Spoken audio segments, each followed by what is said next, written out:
الحمدللہ نحمده ونصلي على رسوله الكريم اما بعد فاعوذ باللہ من الشیطان الرجیم بسم اللہ الرحمن الرحیم رب اشرح لي صدری ويسر لي امری واحلل عقدۃ من لسانی یفقهوا قولی۔ سفیان ثوری کہتے ہیں جس شخص کے ساتھ اللہ بھلائی کا ارادہ کرتا ہے اس کے لیے علم حاصل کرنے اور اس کے حفظ سے بہتر کوئی عمل نہیں پاتا، یعنی انسان کی خوش قسمتی کے دروازے کھل جاتے ہیں اگر وہ علم کے رستے پر چل پڑتا ہے، کیونکہ اس کو نیکی کے نئے نئے کام کرنے کے طریقے معلوم ہوں گے جس سے وہ اپنی آخرت میں بہت بڑا نفع کما سکتا ہے۔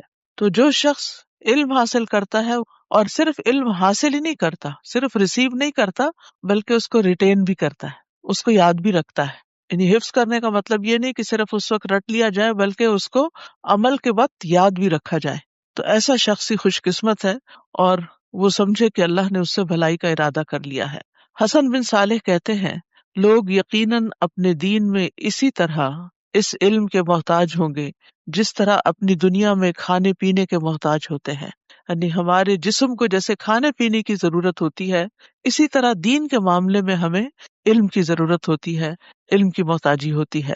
تو اللہ سبحانہ وتعالی ہمیں اس رستے پر چلائے رکھے اور ایسا علم عطا کرے جس سے ہمارے دین و دنیا دونوں سنور جائیں۔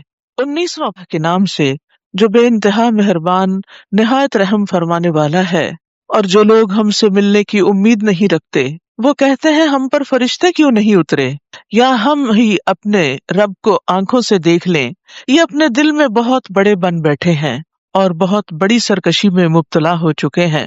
تو وہ لوگ جنہوں نے رسول اللہ صلی اللہ علیہ وسلم کی تکذیب کی، آپ کو جھٹلایا، جنہوں نے اللہ تعالیٰ کے وعدے اور وعید کو جھٹلایا، جن کے دل میں نہ آخرت کا خوف ہے، نہ خالق کا خوف اور نہ خالق سے ملاقات کی کوئی امید ہے، انہوں نے اس طرح کی باتیں کی کہ ہمارے اوپر فرشتے کیوں نہ اترے، ہمارے سامنے آتے اور ہمیں یہ بتاتے کہ یہ اللہ کے رسول ہیں، یا وہ ہمیں بتاتے کہ کوئی رب بھی ہے اور آخرت بھی ہے، اور پھر یہ کہ رسول کی صداقت کی گواہی دیتے اور کہتے کہ تم رسول کی اتباع کرو۔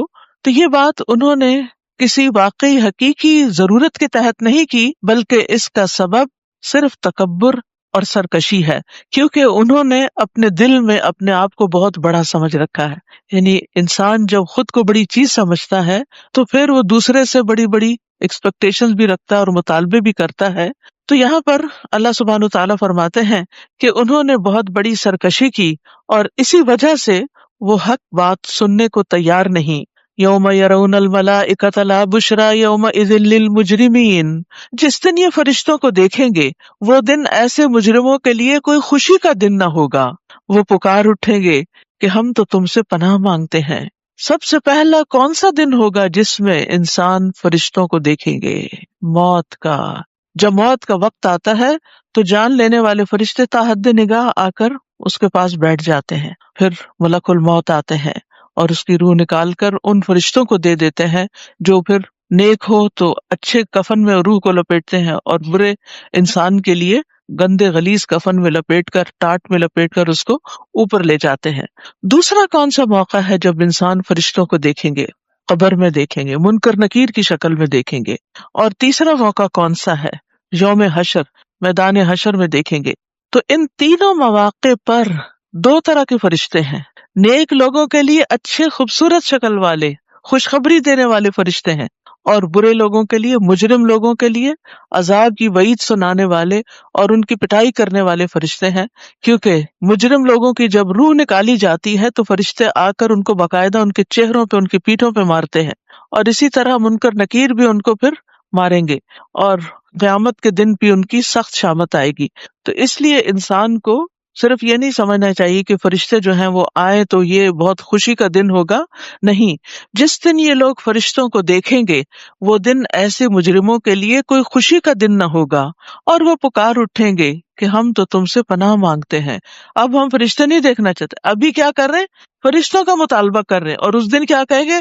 کاش ہمیں فرشتے نظر نہ آئیں، کیونکہ وہ ایسی خوفناک شکلوں میں ہوں گے کہ ان کی روح فنا ہو جائے گی، اور وہ سمجھ لیں گے کہ اب بچنے کا کوئی راستہ نہیں، کیونکہ وہ ان کے ہاتھوں پوری طرح قید ہو جائیں گے. جان نکالنے والے فرشتے بھی اس وقت تک نہیں ٹلیں گے جب تک کہ جان لے نہ لے، اور اسی طرح قبر کے حساب کتاب کے وقت اور آخرت میں بھی. اور جو کچھ انہوں نے کیا دھرا ہوگا، ہم ادھر توجہ کریں گے تو اسے اڑتا ہوا غبار بنا دیں گے.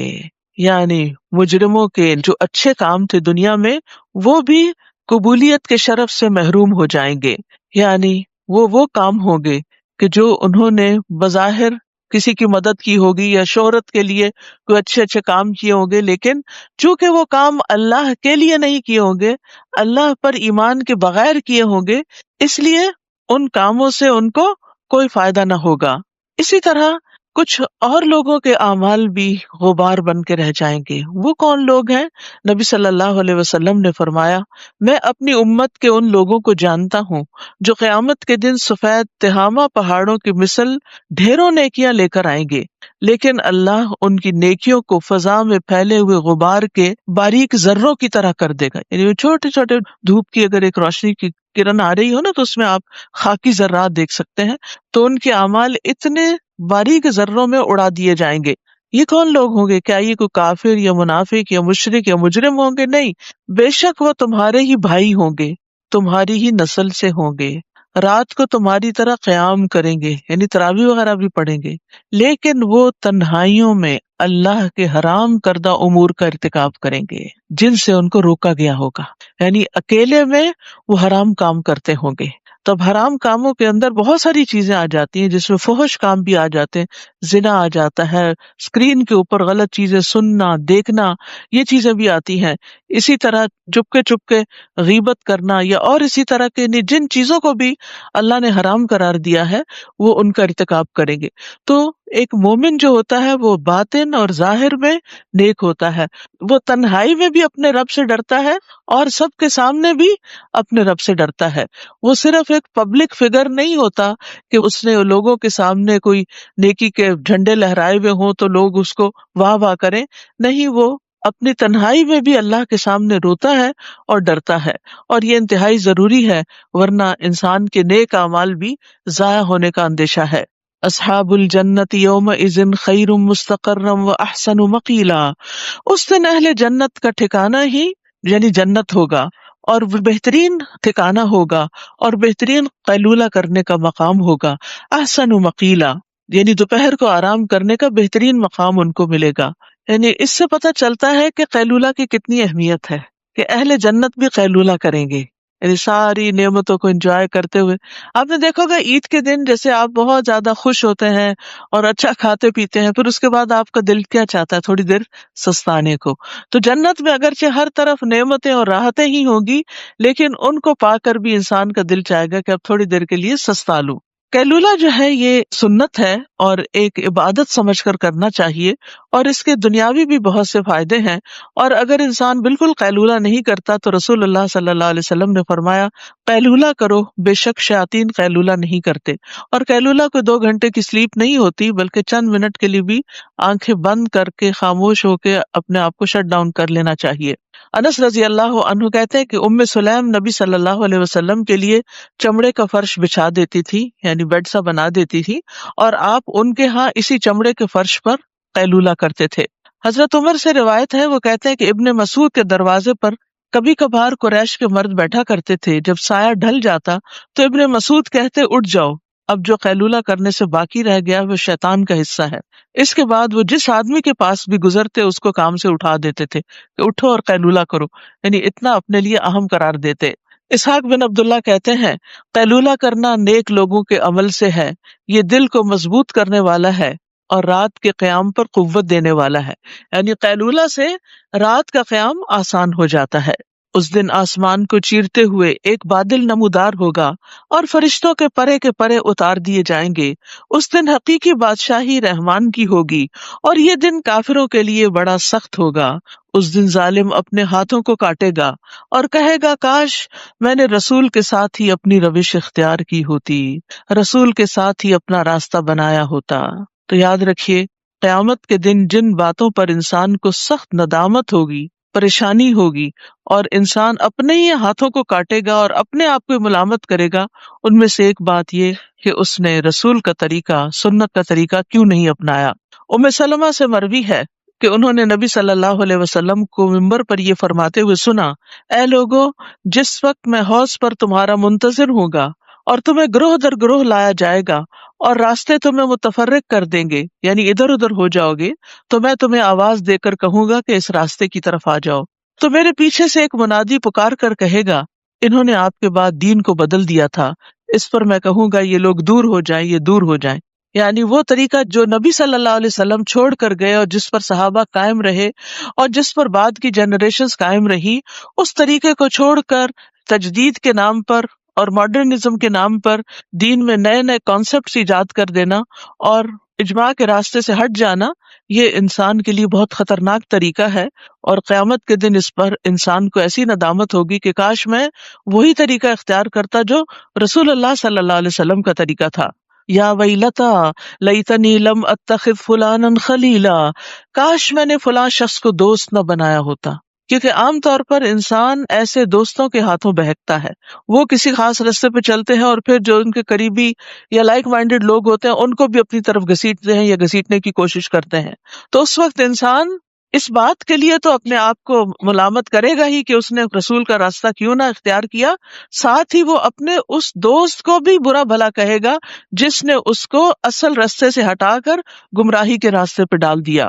اس نے تو میرے پاس نصیحت آ جانے کے بعد مجھے بہکا دیا، اور شیطان تو انسان کو مصیبت پڑنے پر چھوڑ جانے والا ہے۔ ہم سب کو محتاط ہونا چاہیے کہ ہماری دوستی کن لوگوں سے ہے، کیونکہ نبی صلی اللہ علیہ وسلم نے فرمایا انسان اپنے دوست کے دین پر ہوتا ہے، اس لیے تم میں سے ہر ایک کو غور کر لینا چاہیے کہ وہ کسے اپنا دوست بنا رہا ہے، یعنی کس سے اس کا قلبی تعلق ہے، کس سے اس کے زیادہ تر انٹریکشن رہتا ہے، کیونکہ اس طرح انسان دوسرے سے انفلوئنس ہو جاتا ہے۔ اگر دوست اچھا ہو تو نیکی کی چیزوں میں انفلوئنس ہوتا ہے، اور اگر دوست اچھا نہ ہو تو پھر انسان نیکی کے راستے کو چھوڑ بھی سکتا ہے۔ اور رسول کہیں گے، اے رب، میری قوم کے یہی لوگ ہیں جنہوں نے اس قرآن کو نشانہ تضحیک بنا رکھا تھا۔ مہجورہ کے دو معنی ہیں، ایک نشانہ تضحیک یعنی مذاق کی جگہ، اور دوسرا چھوڑ دیا۔ علامہ شنقیطی کہتے ہیں کہ ہر مسلمان جو اپنے رب کے سامنے کھڑے ہونے سے ڈرتا ہے، اسے چاہیے کہ اس آیت کریمہ میں غور کرے اور اس میں بار بار گہری نظر سے دیکھے، تاکہ وہ اپنے نفس کے لیے اس عظیم پریشانی اور بڑی مصیبت سے نکلنے کا راستہ بنائے جو اس زمین کے سارے مسلمانوں کو شامل ہے اور عام ہے۔ یعنی آپ کی قوم کون ہے؟ قریش بھی تھے، لیکن اس کے ساتھ ساتھ جو آپ پر ایمان لے آئے اور ایمان لانے کے بعد پھر انہوں نے قرآن کو چھوڑ دیا، تو قرآن کو چھوڑنے کی کچھ اقسام ہیں۔ علامہ ابن قیم الجوزیہ کہتے ہیں کہ قرآن کو ترک کرنے کی کئی اقسام ہیں۔ نمبر 1، اس کو نہ سننا، نہ اس پر ایمان لانا۔ نمبر 2، اس پر عمل نہ کرنا، نہ اس کے حلال و حرام پہ رکنا اور نہ ہی اس کے کسی حکم کو ماننا۔ نمبر 3، اس کو حاکم نہ بنانا، یعنی اپنے جھگڑوں کے فیصلے میں اس کی طرف نہ جانا۔ نمبر 4، اس پر غور و فکر نہ کرنا اور اس کا فہم حاصل نہ کرنا۔ نمبر 5، اس کے ذریعے علاج نہ کرنا، کیونکہ قرآن جو ہے دل کے تمام امراض اور بیماریوں میں انسان کو شفا عطا کرتا ہے، کیونکہ وَشِفَاءٌ لِمَا فِی الصُّدُور کے لفظ آتے ہیں قرآن مجید میں۔ اور کسی اور سے اپنی بیماری کا علاج طلب کرنا اور اس کے ساتھ علاج نہ کرنا، یعنی اور گولیاں وغیرہ کھاتے رہنا لیکن دم نہ کرنا اس سے، تو یہ بھی اس کو چھوڑنا ہے۔ یہ سب اللہ کے اس قول میں داخل ہے، وقال الرسول یا رب ان قوم اتخذوا هذا القرآن مہجورا۔ اسی طرح اے نبی، ہم نے مجرموں کو ہر نبی کا دشمن بنایا ہے، اور آپ کا رب رہنمائی کرنے اور مدد دینے کو کافی ہے۔ اور کافر یہ بھی کہتے ہیں کہ یہ سارا قرآن یک بارگی ہی رسول پر کیوں نہ اتار دیا گیا؟ بات ایسی ہی ہے، اور یہ اس لیے کہ ہم آپ کی ڈھارس بندھاتے جائیں، یعنی تھوڑا تھوڑا کر کے اتارا ہے، کیونکہ انسان کی زندگی میں انسان کے اندر ہر روز ایک نئی تبدیلی آئی ہوئی ہوتی ہے۔ یعنی ایک دن آپ اٹھتے ہیں تو آپ خوش ہوتے ہیں، دوسرے دن اٹھتے ہیں تو آپ کو کوئی پریشانی لاحق ہوتی ہے، تیسرے دن آپ نے کوئی خواب دیکھا ہوتا ہے جو آپ کو بے چین کر رہا ہوتا ہے، چوتھے دن بچوں کی طرف سے کوئی بات آپ ایسی سن لیتے ہیں جو آپ کو ڈسٹرب کر دیتی ہے۔ تو ایسے میں دن اور رات الٹ پلٹ ہوتے ہوئے آپ کے ماحول میں آپ کے اندر اتنی تبدیلیاں آ رہی ہوتی ہیں، اور یہ صرف نبی صلی اللہ علیہ وسلم کے لیے نہیں، ہم میں سے ہر ایک کے لیے ایسا ہی ہوتا ہے. اور آپ کا تو ظاہر مقام بہت بڑا تھا اور آپ کے تو حالات بہت سنگین تھے، جو مخالفت وغیرہ تھی. تو اللہ سبحانہ تعالیٰ چاہتے تو ایک ہی دفعہ ایک ہی جلد میں قرآن نیچے اتار دیتے، لیکن تھوڑا تھوڑا کر کے دیا تاکہ آپ کے دل کو تسلی ہو. اور آپ نے محسوس کیا ہوگا، جو لوگ قرآن کی کلاسز وغیرہ اٹینڈ کرتے ہیں وہ اکثر یہ کہتے ہوئے سنائی دیتے ہیں کہ ہمارے دل میں ایک سوال آیا، ہمارے ذہن میں کوئی پریشانی آئی، اور جب ہم قرآن کی مجلس میں آ کے بیٹھے تو ہمیں اس کا جواب مل گیا. تو یہ ہر روز تھوڑا تھوڑا پڑھنے کا فائدہ ہوتا ہے. اور اس لیے بھی کہ ہم آپ کو ایک خاص ترتیب اور وقفوں سے پڑھ کر سناتے جائیں، اور اس لیے بھی کہ جب یہ کافر آپ کے پاس کوئی مثال یعنی اعتراض لائیں تو اس کا ٹھیک اور برجستہ جواب اور بہترین توجیہ ہم آپ کو بتا دیں. یعنی جو طرح طرح کے اعتراضات لوگ آپ پر کرتے ہیں ان کے جواب بھی آپ کو ساتھ ساتھ ملتے جائیں. الذین یحشرون علی وجوہہم الی جہنم اولئک شر مکانا واضل سبیلا. ایسے لوگ اوندے منہ جہنم کی طرف لائے جائیں گے، ان کا ٹھکانہ بہت برا ہے اور یہی سب سے زیادہ گمراہ ہیں. اور ہم نے موسیٰ کو کتاب دی تھی اور اس کے ساتھ اس کے بھائی ہارون کو مددگار بنا دیا تھا، اور ان سے کہا اس قوم کی طرف جاؤ جنہوں نے ہماری آیات کو جھٹلایا ہے، یعنی قوم فرعون کی طرف. بالآخر ہم نے انہیں تہس نہس کر دیا. اور نوح کی قوم نے جب رسولوں کو جھٹلایا تو ہم نے انہیں غرق کر دیا اور انہیں تمام لوگوں کے لیے ایک نشانی بنا دیا. علاوہ ازیں ہم نے ایسے ظالموں کے لیے دردناک عذاب تیار کر رکھا ہے. اور اسی طرح قوم عاد، قوم سمود، کنویں والے اور درمیانی پشتوں میں سے بہت سے لوگ تباہ کر دیے گئے. ان میں سے ہر ایک کے لیے ہم نے پہلے تباہ شدہ قوموں کی مثالیں بیان کر کے سمجھایا، آخر ان سب کا نام و نشان تک مٹا دیا. یعنی یہ جتنی بھی قومیں تھیں جن کا اجمالاً ذکر کیا جا رہا ہے، ان سب کو ہم نے پچھلی قوموں کے حالات پیش کر کے خبردار کیا کہ دیکھو انہوں نے انکار کیا تھا، ان کی شامت آئی تھی، کہیں تمہاری بھی نہ آئے. لیکن جب وہ نہیں مانے تو ہم نے ان کا نام و نشان تک مٹا دیا. کسی کو یہ بھی نہیں پتا کہ وہ دنیا میں کبھی ایگزسٹ بھی کرتے تھے. اور اس بستی پر تو ان کا گزر ہو چکا ہے جس پر بدترین بارش برسائی گئی تھی. وہ کون سی بستی ہے؟ قوم لوط. کیا انہوں نے اس بستی کا حال نہ دیکھا ہوگا؟ لیکن اصل معاملہ یہ ہے کہ یہ لوگ موت کے بعد دوسری زندگی کی توقع ہی نہیں رکھتے. آخرت کا انکار ہی ان کی خرابیوں کا سبب ہے. اور یاد رکھیے کہ کوئی مومن ہو یا کافر، جب آخرت پر ایمان نہ ہو یا آخرت پر ایمان میں شک ہو یا پھر وہ ایمان کمزور ہو تو انسان کے اندر تقویٰ آ نہیں سکتا، انسان برائیوں سے بچ نہیں سکتا. اور جب یہ لوگ آپ کو دیکھتے ہیں تو آپ سے مذاق کے سوا انہیں کچھ سوچتا ہی نہیں. کہتے ہیں کیا یہی وہ شخص ہے جسے اللہ نے رسول بنا کر بھیجا؟ اگر ہم اپنے معبودوں کی عقیدت پر ڈٹے نہ رہتے تو یہ تو ہمیں ان سے برگشتہ کر کے ہی چھوڑتا. جلد ہی انہیں معلوم ہو جائے گا جب یہ عذاب دیکھیں گے کہ کون راہ سے بھٹکا ہوا تھا.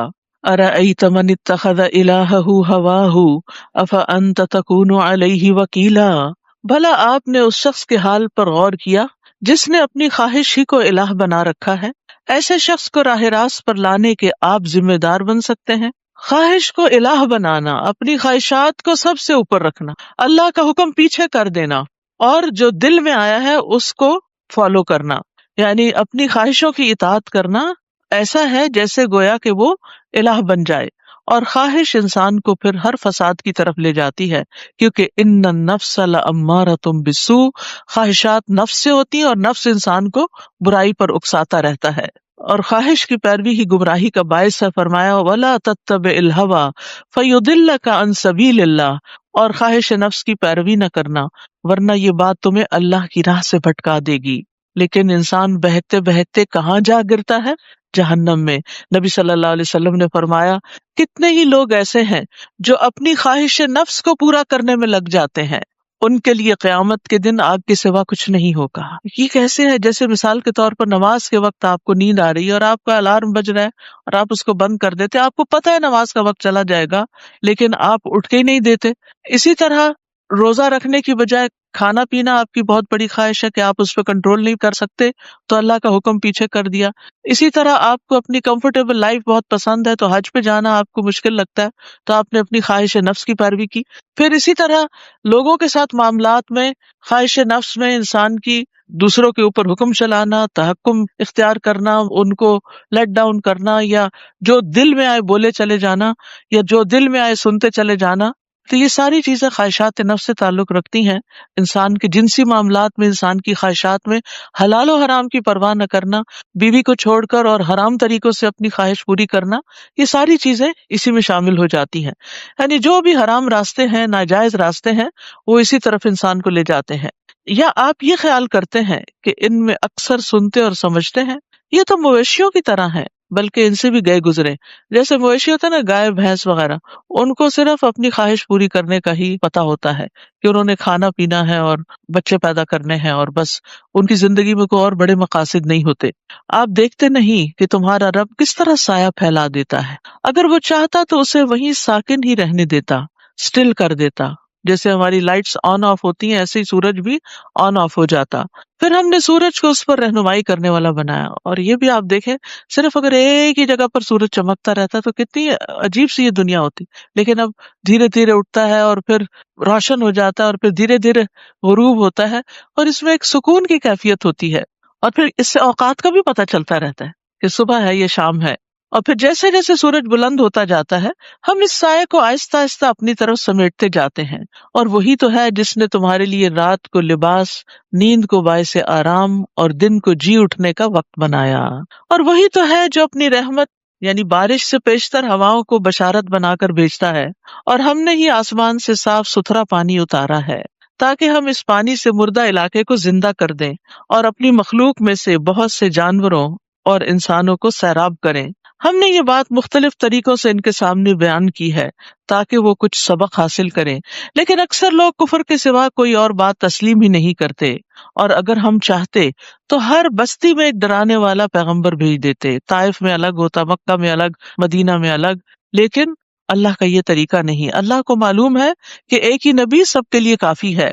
فَلَا تُطِعِ الْكَافِرِينَ وَجَاهِدْهُمْ بِهِ جِهَادًا كَبِيرًا. لہٰذا آپ ان کافروں کی بات نہ مانیے اور اس قرآن کے ساتھ ان کے ساتھ زبردست جہاد کیجیے. یعنی قرآن کو لے کر ان کے ساتھ جہاد کیجیے، مطلب یہ ہے کہ اس کی تعلیم کو عام کیجیے، اس کے پیغام کو عام کیجیے، اور زیادہ سے زیادہ لوگوں کو کفر اور شرک سے بچائیے. تو اس میں قرآن کو وسیع پیمانے پر پھیلانے اور لوگوں تک لے جانے میں جو محنت ہے، اس کو جہاد کا نام دیا گیا. کیونکہ یہ مکی صورت ہے اور مکہ میں کوئی قتال نازل نہیں ہوا تھا، یعنی جنگ کا حکم نہیں آیا تھا، بلکہ زیادہ سے زیادہ لوگوں کو میسج کنوے کیا جا رہا تھا. اور وہی تو ہے جس نے دو سمندروں کو ملا رکھا ہے، جن میں سے ایک کا پانی لذیذ اور شیریں ہے اور دوسرے کا کھاری کڑوا ہے. پھر ان کے درمیان ایک پردہ اور سخت روک کھڑی کر دی ہے. اور وہی ہے جس نے پانی یعنی نطفے سے انسان کو پیدا کیا، پھر میاں بیوی سے نسب اور سسرال کا سلسلہ چلایا. اور آپ کا رب بڑی ہی قدرت والا ہے. یہ لوگ اللہ کو چھوڑ کر ایسی چیزوں کو پوچھتے ہیں جو نہ انہیں کچھ فائدہ پہنچا سکتی ہیں اور نہ نقصان، اور کافر اپنے رب کے مقابلے پر ہر باغی کا مددگار بنا ہوا ہے. اور اے نبی، ہم نے تو بس آپ کو خوشخبری دینے والا اور ڈرانے والا ہی بنا کر بھیجا ہے. آپ ان سے کہیے کہ میں اس تبلیغ پر تم سے کوئی اجرت نہیں مانگتا. میری اجرت بس یہی ہے کہ جس کا جی چاہے اپنے رب کا راستہ اختیار کر لے، اور اس ذات پر توکل کیجیے جو ہمیشہ سے زندہ ہے اور اسے کبھی موت نہیں آئے گی. اس کی حمد کے ساتھ اس کی تسبیح کیجیے، وہ اپنے بندوں کے گناہوں سے کافی خبردار ہے.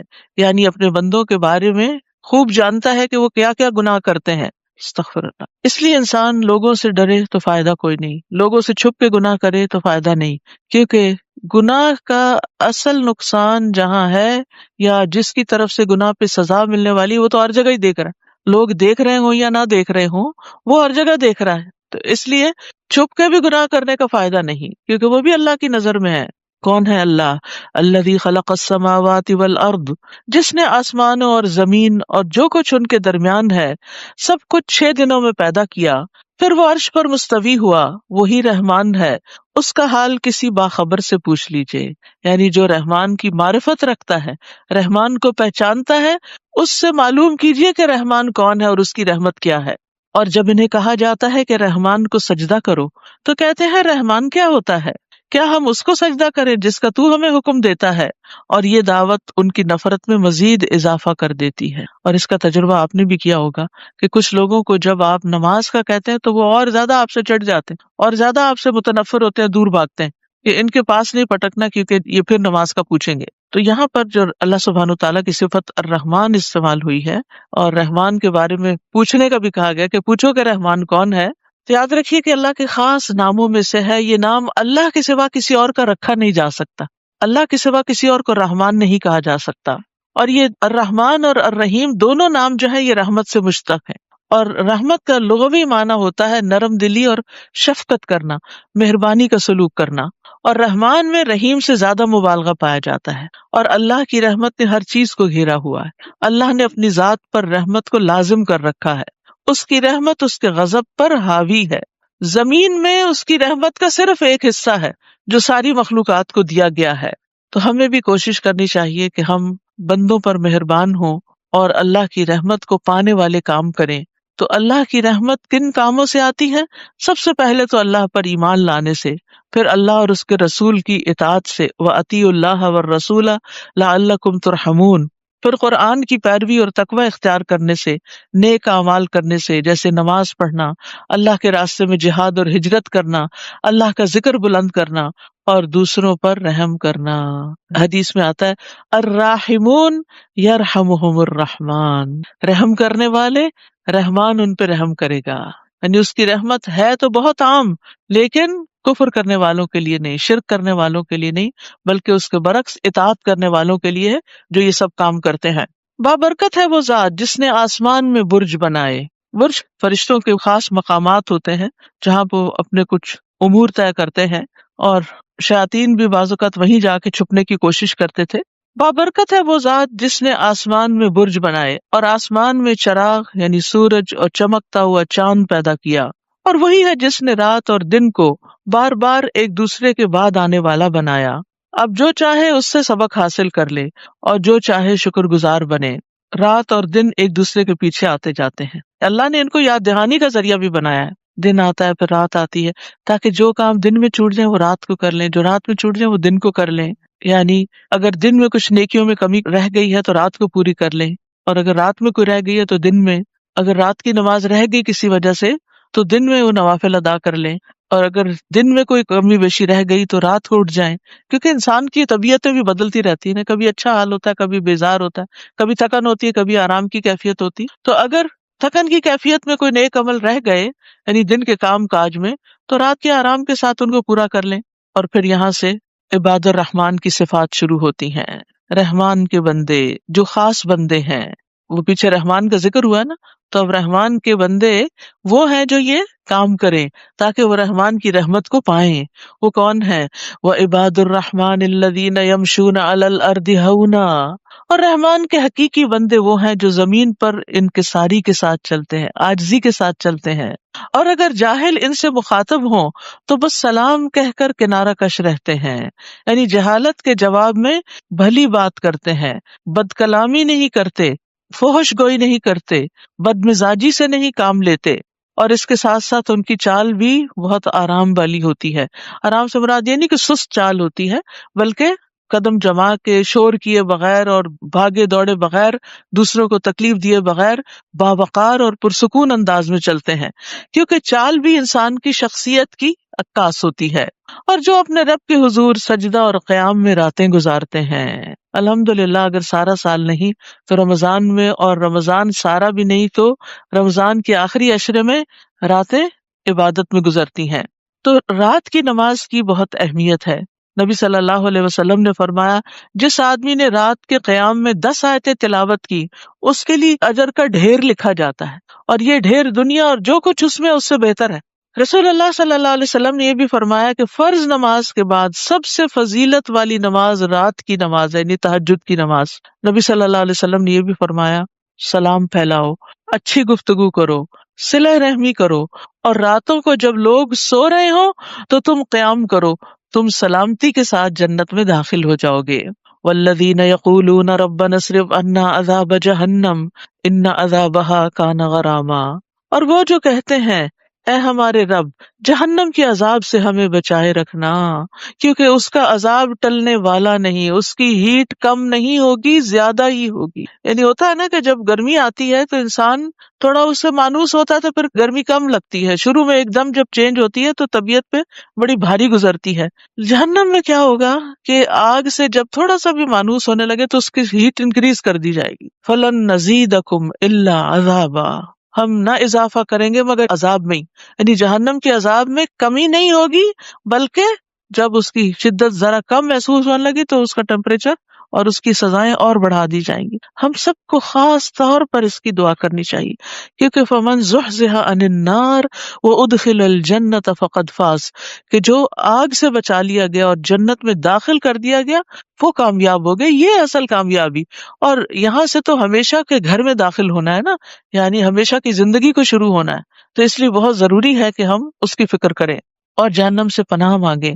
رسول اللہ صلی اللہ علیہ وسلم نے فرمایا اللہ سے جہنم کے عذاب کی پناہ مانگا کرو، یعنی اس سے بچنے کی۔ رسول اللہ صلی اللہ علیہ وسلم نے فرمایا جو شخص 3 مرتبہ جہنم سے پناہ مانگ لے، جہنم خود کہتی ہے کہ اللہ اس بندے کو مجھ سے بچا لے۔ تو ہر روز کم از کم 3 بار ضرور دعا کرنی چاہیے کہ اللہ تعالیٰ ہمیں جہنم سے بچا کے رکھے۔ اور جب ہم جہنم سے بچنے کی دعا کریں گے اور فکر کریں گے نا تو پھر وہ کام بھی چھوڑیں گے جو جہنم میں لے جانے والے ہیں۔ انہا ساءت مستقرا و مقاما، بلا شبہ وہ بہت بری جائے قرار ہے اور بہت برا مقام بھی ہے۔ اور جو خرچ کرتے ہیں تو نہ اسراف کرتے ہیں اور نہ بخل، بلکہ ان کا خرچ ان دونوں انتہاؤں کے درمیان اعتدال پر ہوتا ہے۔ اور وہ اللہ کے ساتھ کسی اور کو الہ نہیں پکارتے، نہ ہی اللہ کی حرام کی ہوئی کسی جان کو ناحق قتل کرتے ہیں، اور نہ وہ زنا کرتے ہیں۔ اور جو شخص ایسے کام کرے گا ان کی سزا پا کر رہے گا۔ استغفر اللہ، یعنی قتل اور زنا کی سزا ہے، اس پر حد بھی ہے، یہ حدود میں سے ہے۔ یضاعف لہ العذاب یوم القیامہ، قیامت کے دن اس کا عذاب دگنا کر دیا جائے گا۔ وَيَخْلُدْ فِيهِ مُهَانًا، اور وہ ذلیل ہو کر اس میں ہمیشہ کے لیے پڑا رہے گا۔ إِلَّا مَن تَابَ وَآمَنَ وَعَمِلَ عَمَلًا صَالِحًا، ہاں جو شخص توبہ کر لے اور ایمان لے آئے اور نیک عمل کرے تو ایسے لوگوں کی برائیوں کو اللہ تعالیٰ نیکیوں سے بدل دے گا، اور اللہ بہت بخشنے والا رحم کرنے والا ہے۔ تو یاد رکھیے خالص توبہ گناہوں کو نیکیوں میں بدل دیتی ہے۔ کتنی خوبصورت بات ہے یہ، یعنی اللہ تعالیٰ واقعی رحمان اور رحیم ہے کہ انسان سے اگر کچھ گناہ ہو چکے ہیں اور انسان ان پر پھر شرمندہ ہوتا ہے، توبہ کر لیتا ہے، ٹوٹلی اپنا لائف سٹائل بدل لیتا ہے، تو پھر جو پچھلے ماضی میں برے کام ہوئے تھے ان برائیوں کو نیکیوں میں تبدیل کر دیا جاتا ہے، یعنی ان پر پھر سزا نہیں دی جاتی۔ یعنی قیامت کے دن اگرچہ اس کے اعمال نامے میں وہ لکھے ہوں گے مگر اس کو سزا نہیں ملے گی، ان پر اس کو نقصان نہیں دیں گے، کیونکہ ان الحسنات یذہبن السیئات، بے شک نیکیاں برائیوں کو دور کر دیتی ہیں۔ رسول اللہ صلی اللہ علیہ وسلم نے فرمایا اس شخص کی مثال جو برائیاں کرنے کے بعد نیکیاں کرتا ہے اس آدمی کی طرح ہے جس پر ایسی تنگ زرہ ہو کہ جس سے اس کا گلا گھٹ رہا ہو۔ آدمی جب نیکی کرتا ہے تو ایک کڑا ٹوٹ جاتا ہے، پھر دوسری نیکی کرتا ہے دوسرا کڑا ٹوٹ جاتا ہے، یہاں تک کہ وہ زرہ ٹوٹ ٹوٹ کر زمین پر آ جاتی ہے۔ یعنی گناہ جو ہے وہ انسان کو جکڑ لیتے ہیں، اس کے دل کو بھی پکڑ لیتے ہیں اور اوور آل بھی اس کو جکڑ لیتے ہیں، یعنی ایسا انسان ریلیکس نہیں ہوتا، خوش نہیں ہوتا۔ تو توبہ جو ہے وہ ایک ایک وہ جو کڑا ہے جس نے انسان کو جکڑا ہوا ہے اس کو توڑنا شروع کر دیتی ہے، اور ایک ایک نیکی جو ہے وہ انسان کو شرح صدر عطا کرتی۔ جیسا کہ آپ نے محسوس کیا ہوگا کہ جب آپ تراویح پڑھتے ہیں، قرآن کی تلاوت کرتے ہیں، ذکر اذکار کرتے ہیں، صدقہ خیرات کرتے ہیں، قرآن کی تفسیر سنتے ہیں، یہ سب نیکی کے کام ہے نا، تو اس سے آپ کے اندر آپ کے دل کی گھٹن میں ضرور کمی واقع ہوتی ہے۔ اور جو شخص توبہ کرے اور نیک عمل کرے تو وہ گویا اللہ کی طرف یوں رجوع کرتا ہے جیسا کہ رجوع کرنے کا حق ہے۔ اور جو جھوٹی گواہی نہیں دیتے اور جب کسی لغو کام پر ان کا گزر ہو تو شریف آدمیوں کی طرح وقار سے گزر جاتے ہیں، یعنی جھوٹ، کھیل کود اور بری باتوں سے بھری مجلسوں سے اعراض برتتے ہیں، بری باتیں کرنے والے لوگوں کے ساتھ شامل نہیں ہوتے بلکہ ان کے اندر حیا ہوتی ہے اور وہ ایسی مجلسوں میں جاتے بھی نہیں ہیں۔ ابن قیم کہتے ہیں کہ اللہ سبحانہ تعالیٰ نے عباد الرحمان کی اس بات پہ تعریف فرمائی ہے کہ وہ جھوٹی مجلسوں میں جانا چھوڑ دیتے ہیں، یعنی ایسے مجالس میں نہیں جاتے جہاں جھوٹ فریب کا کاروبار ہو یا دھوکہ دہی ہو یا پھر جھوٹی باتیں پھیلائی جا رہی ہو، ان جگہوں کو وہ چھوڑ دیتے ہیں۔ تو فرمایا تو اس کا کیا حال ہوگا جو جھوٹ بولے اور اس پر عمل کرے، پھر اس کی کیسی پکڑ ہوگی۔ جو شخص جھوٹ سے نہ بچے اس کا تو روزہ بھی قبول نہیں ہوتا۔ من لم یدع قول الزور والعمل به والجہل فلیس للہ حاجۃ ان یدع طعامہ وشرابہ، جو شخص جھوٹ بات کرنا اور اس پر عمل کرنا اور جہالت کی باتوں کو نہیں چھوڑتا تو اللہ کو اس کے روزے کی کوئی ضرورت نہیں کہ وہ اپنا کھانا اور پینا چھوڑ دے۔ اور جب انہیں اپنے رب کی آیات سے نصیحت کی جاتی ہے تو ان پر اندھے اور بہرے ہو کر نہیں گرتے بلکہ ان کا گہرا اثر قبول کرتے ہیں۔ رب کی آیات کو بس اندھوں بہروں کی طرح نہیں سنتے۔ بہرا وہ ہوتا نا جس کے کان کو آواز لگے بھی تو اس کو سنائی نہیں دیتا اور اندر نہیں کچھ بھی اترتا، سمجھ کچھ نہیں آتی کہ دوسرا کیا کہہ رہا ہے۔ تو اسی طرح قرآن کو بس صرف اس طرح سننا کہ کچھ سمجھ نہ آئے تو یہ بھی درست نہیں۔ اس کا یہ مطلب نہیں کہ قرآن سننا چھوڑ دے انسان، اس کا کیا مطلب ہے کہ قرآن کو سمجھنے کی کوشش کرے۔ اور وہ جو دعا کرتے ہیں ربنا ہب لنا من ازواجنا وذریاتنا قرۃ اعین وجعلنا للمتقین اماما، اے ہمارے رب ہمیں اپنے ازواج اور اولاد کی طرف سے آنکھوں کی ٹھنڈک عطا کر اور ہمیں متقی لوگوں کا پیشوا بنا۔ قرضی کہتے ہیں مومن کی آنکھ کو اس بات سے بڑھ کر ٹھنڈا کرنے والی اور کوئی چیز نہیں کہ وہ اپنی بیوی اور اپنی اولاد کو اللہ کا مطیع فرما دیکھے۔ اور آپ نے محسوس کیا ہوگا کہ جب آپ کے بچے کو نیکی کا کام کرتے ہیں تو جو آپ کو خوشی ہوتی ہے وہ کسی بڑی دولت کے کما لانے پر بھی نہیں ہوتی۔ تو اس سے یہ بھی پتہ چلتا ہے کہ ہمیں اپنی اولاد کی اچھی تربیت بھی کرنی چاہیے اور انہیں باادب بنانا چاہیے، دوسروں کے فائدے کا بنانا چاہیے، امت کی اور تمام انسانیت کی خیرخواہی کرنے والا بنانا چاہیے۔ اور اسی طرح یہاں پر یہ جو لفظ ازواج ہے نا، اس کا اطلاق شوہر کے لیے بھی ہوتا ہے، بیوی کے لیے بھی ہوتا ہے اور ساتھیوں کے لیے بھی ہوتا ہے جن کے ساتھ مل کے انسان کام کرتا ہے۔ ٹھیک ہے، یعنی ازواج جو ہے وہ صرف شوہر بیوی ہی نہیں ہوتے بلکہ جن لوگوں کے ساتھ انسان مل کے نیکی کے کام کرتا ہے، اچھے اچھے کام کرتا ہے، جو ہمارے ساتھ رہتے ہیں، جن کے ساتھ ہمارے دن کا ایک بڑا حصہ گزرتا ہے، تو یا اللہ وہ ہمارے لیے فتنہ نہ ہو، وبال جان نہ ہو، بلکہ ہماری آنکھوں کی ٹھنڈک ہو۔ آپ دیکھیں جب اچھے لوگوں کے ساتھ مل کے ہم کام کرتے ہیں نا تو بھاری سے بھاری کام آسان ہو جاتا ہے۔ آپ دیکھیں کہ جو لوگ جاب کرتے ہیں، کام کرتے ہیں، دو طرح کے ہوتے ہیں۔ ایک وہ ہوتے ہیں جنہیں ہر روز صبح اٹھ کے بخار چڑھا ہوتا ہے کہ ہائے کام پہ جانا ہے۔ اس کی ایک بڑی وجہ کیا ہے؟ باس ایسا ہے کہ جو کبھی شرافت سے بات ہی نہیں کرتا، کبھی انسانوں جیسی بات ہی نہیں کرتا۔ کولیگز ایسے ہیں جو ہر وقت جڑیں کاٹنے کو تیار ہیں۔ لیکن کچھ جگہ ایسی ہوتی ہیں کہ جہاں انسان کام کرتا ہے تو رات کو سوتے ہوئے بھی مسکرا کے سوتا ہے کہ صبح پھر ہوگی، اور پھر صبح جائیں گے اور پھر صبح اچھے اچھے کام کریں گے اور مل کے کام کریں گے۔ تو یہ بہت بڑی نعمت ہوتی ہے۔ تو آج کے بعد جب یہ دعا مانگے نا تو اس میں صرف گھر والوں کی نہیں مانگے، اپنے ساتھیوں کے لیے بھی مانگے کہ اللہ انہیں بھی ہماری آنکھوں کی ٹھنڈک بنا۔ کیونکہ بعض دوست ایسے ہوتے ہیں کہ جو ہمیں اچھے بھی لگتے ہیں لیکن ہمارے لیے بڑی مصیبت بھی بن جاتے ہیں، یعنی بہت ڈسٹرب بھی کرتے ہیں طرح طرح کی غلط باتیں کر کے یا غیبت کر کے، کیونکہ کچھ دوستوں کو ڈسٹ بن بنایا ہوتا ہے، یعنی جو بری بات دیکھی، جو ایکسپیرینس ہوا وہ لا کے ان پہ ڈمپ کر دیا، اور باقاعدہ کال کر کے یا میسج کر کے کوئی نہ کوئی بری خبر سناتے رہتے ہیں آپ کو، کیونکہ ان کا اپنا دماغ خراب ہوتا ہے، خود نیگیٹو تھنکنگ ہوتی ہے، لہٰذا ہر ایک سے وہ لڑائی کر رہے ہوتے ہیں اور پھر اپنی لڑائیوں کی داستانیں آپ کو سناتے ہیں۔ تو ایسے لوگوں سے بھی پناہ مانگنی چاہیے کہ اللہ یا وہ ٹھیک ہو جائے یا پھر ہمیں ان سے نجات دے، کیونکہ انسان کا سارا دن خراب ہو جاتا ہے جب صبح صبح ہی انسان کے ایسے لوگوں سے واسطہ پڑے یا ایسے لوگوں کی بات سنے۔ اس کے برعکس جب آپ کسی کو صبح صبح ملاقات کریں ہنستے مسکراتے ویلکم کرتے ہوئے، تو پھر آپ دیکھیں دن کیسے گزرے گا اور زندگی کتنی خوشگوار ہو جائے گی، اور نیکی کے بڑے بڑے کام، بھاری بھاری کام آپ کے لیے آسان ہو جائیں گے۔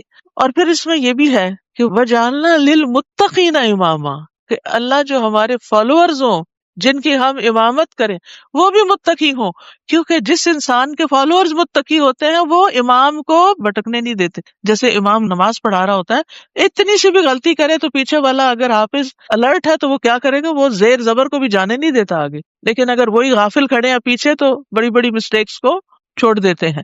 تو اسی طرح اگر ہمارے ساتھی یا ہمارے فالوورز، یا جیسے ایک ماں ہے تو بچے اس کے فالوورز ہیں، نیک بچے ہوں گے تو وہ ماں باپ کو سمجھائیں گے کہ دیکھیں بابا یہ نہیں کریں، دیکھیں ماما یہ نہیں کرے، یہ اللہ نے منع کیا ہے۔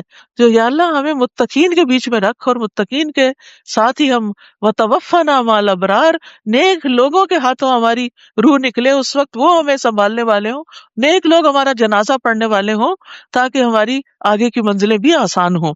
تو یہ انسان کی بہت بڑی خوش قسمتی، اور اس کے لیے انسان کو دعائیں کرتے رہنا چاہیے. اور یہ دنیا میں بھی انسان کی آنکھیں ٹھنڈی کرتی ہیں، اور آخرت میں بھی انسان کے لیے بہترین دوست ہوں گے. یہی وہ لوگ ہیں جو اپنے صبر کا بدلہ بہشت کے بالا خانوں کی صورت میں پائیں گے. وہاں دعائے حیات اور سلام کے ساتھ ان کا استقبال ہوگا، جن میں وہ ہمیشہ رہیں گے. کیا ہی اچھی قرار گاہ ہے اور کتنی اچھی قیام گاہ. تو 11 صفات کا ذکر ہے یہاں: انکساری اور بردباری، تہجد پڑھنا، اللہ کا خوف رکھنا، فضول خرچی اور بخیلی چھوڑ دینا، شرک سے بچنا، زنا چھوڑ دینا، ناحق قتل نہ کرنا، توبہ کرنا، جھوٹ چھوڑ دینا، بدسلوکی کرنے والے سے درگزر کرنا، حق کی دعوت قبول کرنا، اس بات کا اظہار کرنا کہ وہ اللہ کی بارگاہ میں دعا کرنے کا محتاج ہے. اے نبی، آپ لوگوں سے کہہ دیجئے کہ اگر تم اسے نہیں پکارتے تو میرے رب کو تمہاری کوئی پرواہ نہیں، تو تم حق کو جھٹلا چکے. اب جلد ہی ایسی سزا پاؤ گے جس سے جان چھڑانا محال ہوگی. سورۃ الشعراء. بسم اللہ الرحمن الرحیم. طاسیم. تلک آیات الکتاب المبین. لعلک باخع نفسک الا یکونوا مؤمنین. ان نشأ ننزل عليهم من السماء آية فظلت أعناقهم لها خاضعين. وما يأتيهم من ذكر من الرحمن محدث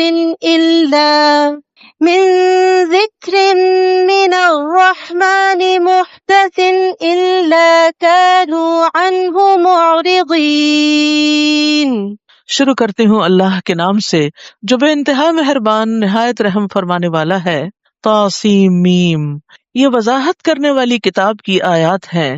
اے نبی، اگر یہ لوگ ایمان نہیں لاتے تو اس غم میں شاید آپ اپنے آپ کو ہلاک ہی کر ڈالیں گے.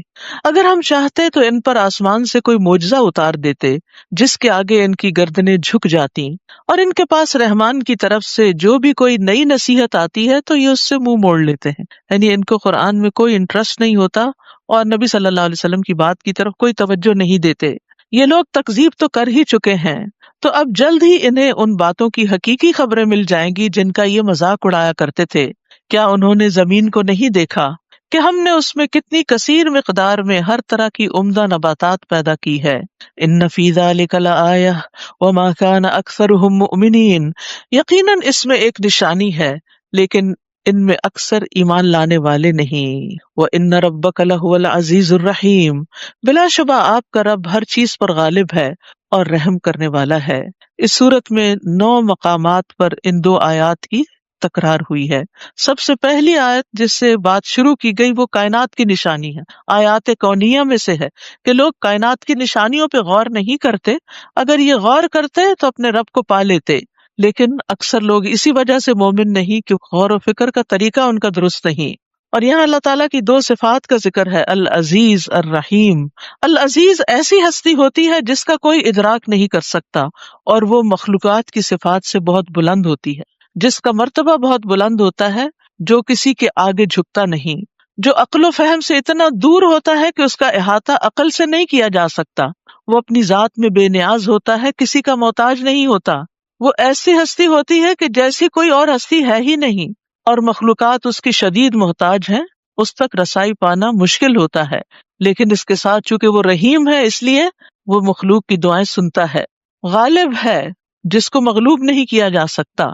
محفوظ ہے جس کو کوئی نقصان نہیں دے سکتا، وہ جس کو کوئی پکڑ نہیں سکتا.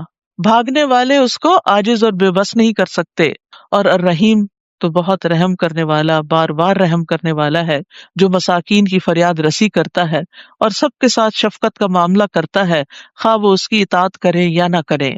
وَإِذْ نَادَى رَبُّكَ مُوسَىٰ أَنِ ائْتِ الْقَوْمَ الظَّالِمِينَ، اور وہ واقعہ یاد کرو جب تمہارے رب نے موسیٰ کو پکارا کہ ظالم قوم کے پاس جاؤ. یعنی قوم فرعون جو اپنی جان پہ بھی ظلم کرتی ہے اور خاص طور پر بنی اسرائیل پہ ظلم ڈھا رکھا ہے. یعنی قوم فرعون کے پاس کیا وہ ڈرتے نہیں؟ موسیٰ نے عرض کیا میرے رب میں ڈرتا ہوں کہ وہ مجھے جھٹلا دیں گے. بہت جابر قسم کے لوگ تھے. وَيَضِيقُ صَدْرِي وَلَا يَنطَلِقُ لِسَانِي فَأَرْسِلْ إِلَىٰ هَارُونَ. میرا سینہ گھٹتا ہے یعنی دم رکتا ہے، زبان بھی نہیں چلتی، یعنی اتنا پریشر ہے ان کے ظلم و ستم کا مجھ پر کہ میں ان کے سامنے بات نہیں کر سکوں گا، لہٰذا ہارون کو بھی رسالت عطا فرما. تو یاد رکھیے اگر کوئی کام آپ اکیلے نہیں کر سکتے تو کوئی بری بات نہیں ہے. موسیٰ علیہ السلام جو اتنے قوی اولو العزم پیغمبر تھے، اس کام کے لیے اپنے آپ کو مشکل میں پاتے ہیں، یہ میں نہیں کر پاؤں گا. ایسی کیفیات ہر ایک کے اوپر آتی ہیں جب آپ کو کوئی ذمہ داری دی جاتی ہے، کوئی ڈیوٹی دی جاتی ہے، اور بعض اوقات وہ ایسی ہوتی ہے کہ آپ کہتے نہیں میری لمٹ سے باہر ہے، میرے لیے مشکل ہے. تو جب بھی ایسا کوئی مرحلہ ہو یا کوئی بہت سارے مہمان گھر میں آ رہے ہوں اور آپ کے لیے بڑے پیمانے پہ کوکنگ مشکل ہو، یا دین یا دنیا کا کوئی بھی کام ہو، تو اس میں کسی دوسرے سے مدد لینے میں کوئی حرج نہیں، کیونکہ موسیٰ علیہ السلام نے کہا میرے ساتھ ہارون کو بھیج دیجیے، پھر ذرا ہم دو ہوں گے نا تو تسلی ہوگی. تو جب آپ کے ساتھ کسی نیک کام میں اور مددگار بھی مل جاتے ہیں تو بڑے سے بڑے کام پھر آسان ہو جاتے ہیں. رسول اللہ صلی اللہ علیہ وسلم نے فرمایا اللہ نے کوئی نبی یا خلیفہ نہیں بھیجا مگر اس کے ساتھ دو طرح کے صلاح کار اور مشیر ہوتے ہیں. ایک اسے نیکی کا حکم دیتا ہے اور برائی سے منع کرتا ہے، اور دوسرا اسے دیوانہ بنانے میں کوئی دقیقہ نہیں چھوڑتا. جس کو اس کے برے ہمراز سے بچا لیا گیا پس وہ محفوظ رہا. تو آپ کا ہمزاد جو تھا وہ مسلمان تھا، ٹھیک ہے. اور نیک وزیر جو ہوتا ہے وہ اللہ کی طرف سے حکمران کی بھلائی کا سبب بنتا ہے. یعنی کسی بھی کیپیسٹی میں آپ کو کوئی اچھا مخلص ساتھی، مددگار، مشورہ دینے والا، آپ کا مینٹور، کوئی تربیت کرنے والا مل جائے تو یہ بڑی خوش قسمتی کی بات ہوتی. کیونکہ ایسا ہوتا ہے نا کہ انسان کے اوپر جب بھی کوئی پریشر آتا ہے تو انسان کا دل چاہتا ہے میں کسی سے مشورہ کروں، کوئی ڈیسیژن آپ نے لینا ہے. تو یاد رکھیے اکیلا انسان اکیلا ہی ہوتا ہے، لیکن 2-11 ہو جاتے ہیں، کام بھی آسان ہوتا ہے اور ذہنوں کا جو اشتراک ہوتا ہے اس سے نئی جہتیں بھی نکلتی ہیں. تو اس لیے صرف اپنی ذات کے اندر نہ کھوئے رہیں، صرف اپنے آپ کو ہی عقل کل نہ سمجھا کریں، بلکہ اپنے سے بہتر علم والوں، تجربے والے، یعنی ایک شخص جس کے پاس کوئی ڈگری نہیں لیکن اس کے پاس زندگی کا ایکسپیرینس ہے، انتہائی سمجھدار شخص ہے، کبھی آر محسوس نہ کریں کہ اس سے کوئی مشورہ لے لیں. پھر موسیٰ علیہ السلام کہتے اور میرے ذمہ ان کا ایک جرم بھی ہے، وہ جو قبطی کو قتل کر دیا تھا، میں ڈرتا ہوں کہ مجھے مار ہی نہ ڈالیں. اللہ تعالیٰ نے فرمایا ایسا ہرگز نہیں ہوگا، تم دونوں ہماری نشانیاں لے کر جاؤ، ہم بھی تمہارے ساتھ ہیں، سب کچھ سن رہے ہیں.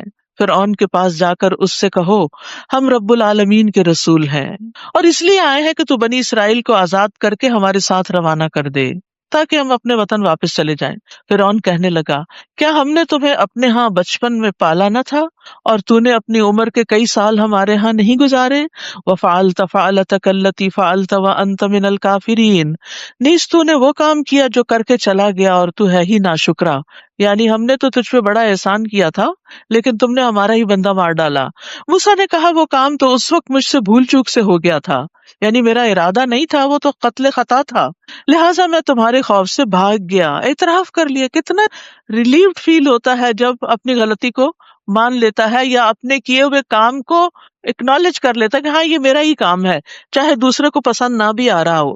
پھر مجھے میرے رب نے حکمت عطا کی اور مجھے رسول بنایا، اور جو احسان تو مجھے پہ جتلا رہا ہے اس کی وجہ تو یہی تھی کہ تو نے بنی اسرائیل کو غلام بنا رکھا تھا، ورنہ میں تو اپنے ماں باپ کے گھر پلتا. تو اپنے جرم کو بھول کے صرف اپنی نیکی کا ذکر کرنا فرعونی رویہ ہے، اور دوسری طرف اپنی کمی بیشی، کمی کوتاہی کا اعتراف کر لینا یہ پیغمبرانہ رویہ ہے جیسے موسیٰ علیہ السلام کر رہے ہیں. تو 2 کیریکٹرز آپ کے سامنے ہیں، اب یہ ہم پر ہے کہ ہم کس راستے پہ چلتے ہیں. اور یاد رکھیے احسان جتلانا تو ویسے ہی ایک بہت برا فعل ہے. اللہ تعالیٰ قیامت کے دن 3 لوگوں سے بات نہیں کرے گا. ان میں سے ایک وہ ہے جو بہت زیادہ احسان جتاتا ہے، کہ جو بھی کوئی چیز دیتا ہے اس میں احسان ضرور جتاتا ہے. کوئی چھوٹی سی بھی نیکی آپ کے ساتھ کرے تو مینشن ضرور کرتا ہے، آپ کے سامنے دوبارہ کرے گا، کسی اور کے سامنے جا کے کرے گا. اسی طرح ایک اور روایت میں بھی آتا ہے 3 قسم کے افراد کی نہ فرضی عبادت قبول ہے نہ نفلی. نمبر 1 نافرمان و بد سلوک، نمبر 2 احسان جتلانے والا، نمبر 3 تقدیر کو جھٹلانے والا. اسی طرح آپ نے فرمایا کہ یہ لوگ جنت سے محروم ہیں احسان جتلانے والا، ماں باپ کا نافرمان اور عادی شرابی یہ جنت میں نہیں جائیں گے۔ اللہ سبحانہ تعالیٰ ہمیں ان ساری برائیوں سے محفوظ رکھے۔ فرعون کہنے لگا یہ رب العالمین کیا ہوتا ہے؟ موسیٰ نے کہا وہ جو آسمانوں، زمین اور جو کچھ ان کے درمیان ہے سب کا مالک ہے، اگر تمہیں کچھ یقین آ جائے۔ فرعون نے اپنے آس پاس والوں سے کہا کچھ سن رہے ہو نا؟ دیکھو کیا باتیں ہو رہی ہیں۔ موسیٰ نے کہا ہاں، وہی تمہارا اور تمہارے آباء و اجداد کا رب ہے۔ موسیٰ علیہ السلام رکے ہی نہیں، انہیں اس سے نہیں غرض کہ وہ کیا تنقید کر رہے ہیں اور آگے سے سن رہے ہیں کہ نہیں، وہ اپنی بات مکمل کرتے ہیں۔ فرعون کہنے لگا یہ رسول جو تمہاری طرف بھیجا گیا ہے یہ تو دیوانہ ہے۔ موسیٰ نے کہا وہی مشرق اور مغرب اور جو کچھ ان کے درمیان ہے سب کا رب ہے، اگر تمہیں کچھ سمجھ آ سکے۔ فرعون بولا دیکھو اگر تم نے میرے سوا کوئی اور الہ مانا تو میں تجھے قید میں ڈال دوں گا۔ موسیٰ نے کہا خواہ میں تیرے پاس کوئی واضح نشانی لے آؤں؟ فرعون کہنے لگا لاؤ وہ چیز اگر تم سچے ہو۔ چنانچہ موسیٰ نے اپنا عصا پھینکا تو وہ فوراً ہو بہو ایک اژدہا بن گیا۔ نیز موسیٰ نے اپنا ہاتھ بغل سے کھینچا تو وہ یکدم دیکھنے والوں کے سامنے چمک رہا تھا۔ فرعون نے اپنے آس پاس والوں سے کہا یہ تو یقیناً بڑا ماہر جادوگر ہے۔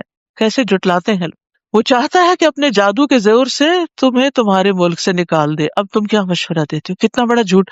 کیونکہ موسیٰ علیہ السلام نے کہا تھا بنی اسرائیل کو بھیج دو، وہ بنی اسرائیل کو لینے آئے تھے اور فرعون الزام دے رہا ہے کہ یہ تمہیں یہاں سے نکالنا چاہتا ہے۔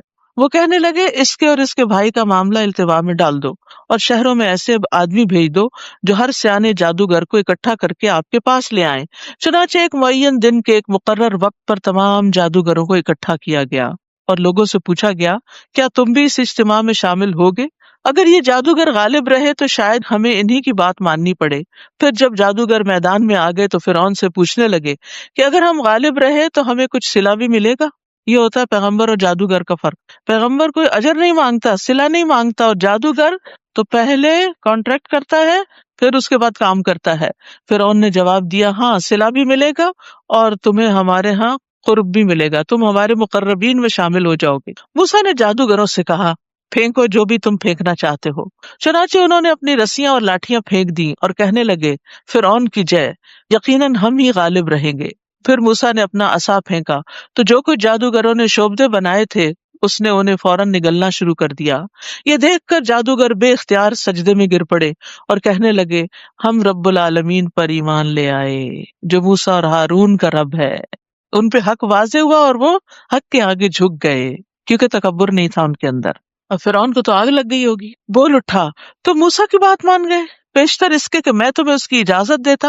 یقیناً یہ تمہارا بڑا استاد ہے جس نے تمہیں جادو سکھایا ہے۔ یعنی خود اپنی مرضی سے سارے ہرکارے بھیج کے جادوگر کٹھے کیے تھے، اپنے مطلب کے لوگ کٹھے کیے تھے، اب ان کو بھی بلیم کر دیا۔ یعنی جب کسی انسان کے پاس کوئی دلیل نہیں ہوتی نا تو اس کا یہ طریقہ تھا، وہ بلیم گیم کھیلنے لگتا ہے۔ یعنی مثلا کسی نے اگر کوئی کام نہیں کیا تو وہ یہ کہنے کے بجائے کہ مجھ سے بھول ہو گئی، دیر ہو گئی، سستی ہو گئی، غفلت ہو گئی، میرا قصور ہے، I was wrong, I am sorry, یہ کہنے کے بجائے دوسرے جس کا کام ہوتا ہے اس کے اندر کی کوئی غلطی نکال لیتا ہے، ہو نہ تو وہ ویسے ہی جھوٹا الزام بھی لگا دیتا ہے کہ تمہاری وجہ سے یہ ہوا ہے۔ تو یہاں بھی یہی ہو رہا ہے کہ وہ موسیٰ علیہ السلام کو الزام دے رہے کہ یہ جادو بھی تم نے سکھایا، اس کا انجام تمہیں جلدی معلوم ہو جائے گا، میں تم سب کے ہاتھ اور پاؤں مخالف سمتوں میں کٹواؤں گا اور تم سب کو سولی چڑھا دوں گا۔ وہ کہنے لگے کچھ پرواہ نہیں، ہمیں اپنے رب کے حضور حاضر ہونا ہے، تم نے مارا تب بھی جانا ہے، خود مرے تب بھی جانا ہے، جب جانا وہی ہے تو یہ تو کوئی بڑی بات ہی نہیں کہ اس راستے میں ہماری جان بھی چلی جائے۔ ہم یہ توقع رکھتے ہیں کہ ہمارا رب ضرور ہماری خطائیں معاف فرما دے گا کیونکہ ہم سب سے پہلے ایمان لے آئے ہیں، اور ہم نے موسیٰ کو وحی کی کہ راتوں رات میرے بندوں کو لے کر نکل جاؤ، تمہارا تعاقب کیا جائے گا۔ یہ ہوتی ہے اللہ کی مدد۔ اس پر فرعون نے فوج اکٹھی کرنے کے لیے شہروں میں آدمی بھیج دیے۔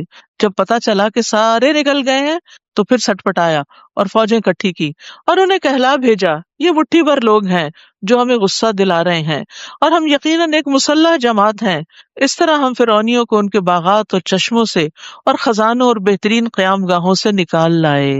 اللہ کی تدبیر دیکھیے کہ کس طرح سارے ہی گھروں سے نکل آئے، ساری دنیا کے مال متاع پیچھے چھوڑ آئے، ڈوبنے جا رہے تھے، اور اس طرح ہم نے بنی اسرائیل کو ان کا وارث بنا دیا۔ چنانچہ ایک دن صبح کے وقت فرعونی ان کے تعاقب میں چل پڑے۔ پھر جب دونوں جماعتوں نے ایک دوسرے کو دیکھ لیا تو موسیٰ کے ساتھی چیخ اٹھے کہ ہم تو پکڑے گئے، یعنی ابھی بنی اسرائیل اپنے اصل مقام تک نہیں پہنچے تھے کہ پیچھے سے فرعون کی فوجیں آ گئی. اب آپ سوچئے ایک طرف سمندر ہے، دوسری طرف فوجیں ہیں، بیچ میں حال کیا ہوگا ان لوگوں کا جو پہلے ہی کمزور تھے، غلامی میں رہے ہوئے تھے، جن بیچاروں کی کوئی بڑی سوچ بھی نہیں تھی. موسیٰ نے کہا کلا ان معی ربی سیہدین، ہرگز ایسا نہیں ہوگا، میرے ساتھ میرا رب ہے، وہ ضرور میری رہنمائی کرے گا کہ اب مجھے کیا کرنا ہے. تو اس سے اللہ کی معیت کا پتہ چلتا ہے کہ اللہ اپنے بندوں کے ساتھ ہوتا ہے. جیسے نبی صلی اللہ علیہ وسلم نے غار ثور میں فرمایا تھا لا تحزن ان اللہ معنا، غم نہ کرو اللہ ہمارے ساتھ ہے. ویسے تو اللہ تعالیٰ اپنے علم کے ساتھ ہر بندے کے ساتھ ہے، ہر بندے کے بارے میں اس کو خوب پتا ہے، لیکن یہاں پر خاص مدد دینے کے لیے ساتھ ہے، وہ معنی مراد ہے. چنانچہ ہم نے موسیٰ کو وحی کی کہ اپنا عصا سمندر پر مارو، چنانچہ سمندر پھٹ گیا اور اس کا ہر ایک حصہ ایک بڑے پہاڑ کی طرح ساکن و جامد ہو گیا. اور اسی جگہ ہم دوسرے گروہ کو بھی قریب لے آئے. موسیٰ اور اس کے تمام ساتھیوں کو تو ہم نے بچا لیا اور دوسرے گروہ کو وہاں غرق کر دیا. اس واقعے میں بھی ایک نشانی ہے، لیکن ان میں سے اکثر ماننے والے نہیں. اور بلا شبہ تمہارا رب ہی ہر چیز پر غالب اور رحم کرنے والا ہے.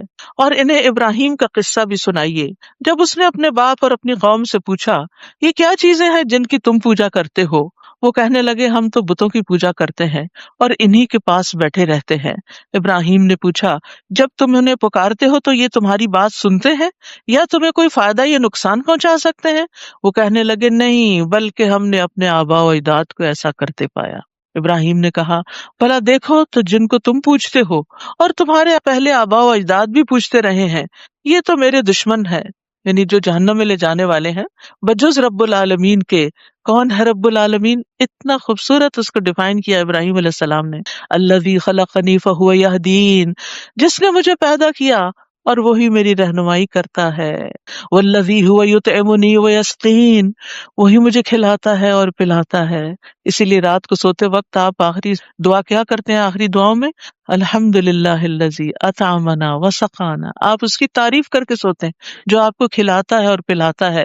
وَإِذَا مَرِضْتُ فَهُوَ يَشْفِينِ، اور جب میں بیمار پڑتا ہوں تو وہی مجھے شفا دیتا ہے. یہ ہے رب پر ایمان لانا، یہ ہے رب پر توکل، یہ ہے خالص توحید. اور پھر آپ دیکھیے کہ باقی چیزیں اللہ کی طرف منسوب کی اور مرض کو اپنی طرف منسوب کیا. هُوَ يُطْعِمُنِي وَيَسْقِينِ وَإِذَا مَرِضْتُ، کہ جب میں بیمار ہوتا ہوں. اور حقیقت یہ ہے کہ انسان کی بیماری اس کی اپنی ہی کوتاہیوں کا نتیجہ ہوتی ہے. ہم بیمار کیوں ہوتے ہیں؟ کیونکہ ہم اپنے ساتھ کوئی ایسا کام کر بیٹھتے ہیں جو ہمیں نہیں کرنا چاہیے تھا. وہ کیوں کر بیٹھتے ہیں؟ کیونکہ ہمیں پتہ ہی نہیں ہوتا کہ نہیں کرنا. مثلا آپ کوئی خاص چیز کھا رہے ہوتے ہیں، بڑی مزے کی ہوتی ہے، اور آپ کو نہیں پتا ہوتا کہ وہی کھا کے آپ کی طبیعت خراب ہو جاتی، تو آپ جاہل ہیں، آپ کو پتہ ہی نہیں ہے کہ آپ کے لیے کیا فائدہ مند ہے.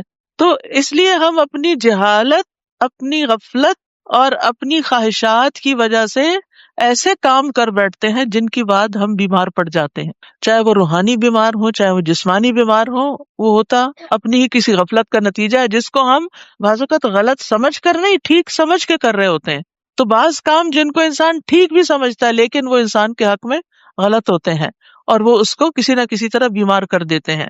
تو ایسے میں جب انسان بیمار ہو جائے تو کس کے پاس جائے؟ اپنے رب کے پاس.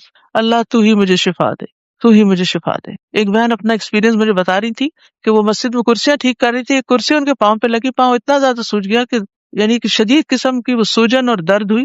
کہتی ہے کہ رات کو پچھلا پیر تھا، میں اللہ کو پکارتی رہی اور ساتھ میں نے دوا کھا لی اور صبح اٹھی تو بالکل ٹھیک چلنے کے قابل تھی. تو بعض اوقات یہ ہے کہ ہم دعا کے وقت میں دعا نہیں کرتے، یا صرف آہیں بھرتے رہتے ہیں، یا پھر صرف دوائیاں کھاتے رہتے ہیں. تو یہ بات ریسرچ سے بھی ثابت ہے کہ دوا کے ساتھ دعا کرنے والے مریض جلد صحت یاب ہوتے ہیں، اور اللہ ہی اصل میں تو شفا دیتا ہے. دوا میں بھی تاثیر وہ ڈالتا ہے اس وقت جب ڈاکٹر کو اللہ ہی سمجھ دے کہ یہ دوا اس مریض کو دے دو، ورنہ وہ الٹی بھی دے دیتا ہے اور انسان ڈاکٹروں کے ہاتھوں مرتے بھی ہیں. پچھلے دنوں میں ایک آرٹیکل پڑھ رہی تھی کہ کس کثیر تعداد میں لوگ ڈاکٹروں کے ہاتھ مرتے. کہتے ہیں ایکسیڈنٹس میں اتنے لوگ نہیں مرتے جتنے ڈاکٹروں کی غلط دوائیاں تجویز کرنے سے مرتے. جہالت ہے نا، ہم جتنے بھی پڑھ لکھ جائیں، اللہ کے آگے ہمارا علم کیا ہے؟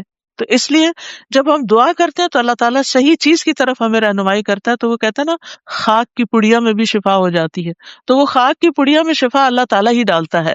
اسی لیے ہم دعا کرتے ہیں اللہم انت الشافی لا شفاء الا شفاؤک اشف شفاء لا یغادر سقما. اور بارہا میں یہ آیات شفا کے کارڈ اور کتابوں کی تشہیر کر چکی ہوں. حرص یہی ہے، اور بنائے بھی اسی لیے گئے تاکہ لوگ فائدہ اٹھائیں، لوگوں کی تکلیفیں دور ہوں. کیونکہ رحم آتا ہے، ترس آتا ہے جب لوگ سفر کر رہے ہوتے ہیں اور علاج موجود ہوتا ہے. کیونکہ ہمارا ایک ٹرینڈ ہو چکا ہے نا کہ صرف کیمیکلز ہی استعمال کرنے ہم نے علاج کے لیے، کریں وہ بھی، لیکن اس کے ساتھ ساتھ دعاؤں کی بھی کثرت کر دیں. اور جتنی پابندی آپ اینٹی بایوٹک لینے میں کرتے ہیں گھنٹوں کی، ایسے ہی صبح شام کے اذکار کی بھی پابندی کریں کہ وہ ٹائم مس نہ ہو. اور پھر یہ ہے کہ انسان کا پورا یقین بھی اس بات پر ہو کہ شفا اللہ ہی دیتا ہے، اور اللہ سبحانہ وتعالیٰ دوا کے بغیر بھی شفا دے سکتا ہے. جیسے یعقوب علیہ السلام کی آنکھیں لوٹ آئی تھیں کسی آپریشن سے، ان کا وہ موتیا ٹھیک کر دیا گیا تھا؟ نہیں، بس اللہ کا حکم ہوا، قمیص ڈالی گئی اور آنکھیں دیکھنے لگی. یہ قرآن بتا رہا ہے ہمیں، تو ہمارا یقین ہونا چاہیے، کیونکہ جس یقین سے ہم دعا مانگتے ہیں نا، اسی سے پھر ہمیں فائدہ ہوتا ہے. تو اللہ تعالیٰ سے شفا اور آسانیاں طلب کرنی چاہیے. والذی یمیتنی ثم یحیین، نیز وہی مجھے موت دے گا پھر وہی مجھے زندہ کرے گا. یہ ہوتا ہے رب جس کے ہاتھ میں میری موت اور زندگی ہے، اور جس سے میں توقع رکھتا ہوں ان یغفر لی خطیئتی یوم الدین، کہ قیامت کے دن وہ میری خطائیں معاف کر دے گا، بدلے کے دن معافی مل جائے گی. رب اغفر لی خطیئتی یوم الدین، یہ نہیں کہا یوم القیامہ، یوم الاخر، یوم الدین، جس دن بدلہ ملنا ہے. مجھے پتا ہے میری غلطیاں ہیں، میرے قصور ہیں، میری خطائیں ہیں، تو مالک یوم الدین ہے، بس اس دن مجھے معاف کر دینا. ربی حب لی حکما والحقنی بالصالحین. اب رب سے دعائیں کرتے ہیں. اس کے بعد ابراہیم علیہ السلام نے دعا کی، اے میرے رب مجھے حکمت عطا کر. ہمیں بھی بڑی ضرورت ہے. حکمت وہ سمجھ ہوتی ہے جو اللہ دیتا ہے، ایک ہوتی ہے سمجھ بوجھ جو ہم کتابوں سے، تجربات سے حاصل کرتے ہیں، اور حکمت وَمَن يُؤْتِ الْحِكْمَةَ فَقَدْ أُوتِيَ خَيْرًا كَثِيرًا، یہ سراسر اللہ کا انعام ہوتی ہے، اللہ سے مانگنی چاہیے. اور جب حکمت آ جاتی ہے تو آپ کے اندر ایسی فراست آتی ہے، آپ چیزوں کو اس طرح سمجھنے لگتے ہیں کہ جیسے کوئی اور سمجھ نہیں پاتا. اور بعض اوقات آپ کا نقطہ نظر لوگ نہیں سمجھ پاتے، اتنی دور رس آپ کی نگاہ ہو جاتی. کوئی چھوٹی سی بات کرتا ہے، اس سے آپ ایک بڑی بات کا نتیجہ اخذ کر لیتے ہیں. یہ حکمت کی وجہ سے ہوتا ہے. وَأَلْحِقْنِي بِالصَّالِحِينَ، یہ ان کی دعا تھی کہ نیک لوگوں کا ساتھ ہو. نیک لوگوں کا ساتھ اس لیے بھی اچھا کہ ان کو دیکھ کے انسان کا دل کرتا ہے ہم بھی نیک بن جائیں. کیونکہ انسان اپنی مجلس کا یا اپنے ساتھیوں کا ایک حصہ ہوتا ہے، جیسے وہ ہوتے ہیں ویسا ہی وہ ہو جاتا ہے. خربوزے سے خربوزہ رنگ پکڑتا ہے. دوسرا یہ ہے کہ نیک لوگوں کی وجہ سے انسان برائیوں سے بچا رہتا ہے. پھر یہ ہے کہ نیک لوگوں کے ساتھ ساتھ ہوتا ہے تو مرتے وقت وہی قریب ہوتے ہیں اور کلمہ پڑھوا دیتے ہیں. نیک لوگوں کا ساتھ ہو تو پھر مرنے کے بعد بھی وہ دعائیں کرتے رہتے ہیں. اور نیک لوگوں کا ساتھ ہو تو وہ ان پر ایسا اعتماد کا لیول ہوتا ہے کہ آپ کو پتا ہوتا ہے انہوں نے ہماری غیبت نہیں کرنی، انہوں نے ہمیں دھوکہ نہیں دینا. کیا لذت ہوتی ہے اس کمپنی میں کہ جس کے بارے میں آپ کو یہ ٹرسٹ ہو کہ یہ ہمارے ہمدردی ہیں، یہ ہمارے لیے خیر ہی چاہیں گے. کتنی خوشی ہوتی ہے آپ کو ایسے لوگوں سے مل کر، اور کتنی تکلیف میں ہوتے ہیں آپ جب آپ کو یہ پتا ہو کہ آپ کا ساتھی جو ہے وہ دھوکے باز ہے. کہ چاہے یہ گھر کے اندر ہو ساتھی یا گھر کے باہر کوئی انسانوں کے جو کلیگز ہیں یا کوئی بھی لوگ جن کے ساتھ انسان مل جل کے رہتا ہے، اس کی سوشل لائف ہے. وَجَعَلْ لِي لِسَانَ صِدْقٍ فِي الْآخِرِينَ، اور پچھلے لوگوں میں مجھے سچی ناموری عطا کر. یہ سچی ناموری کیوں؟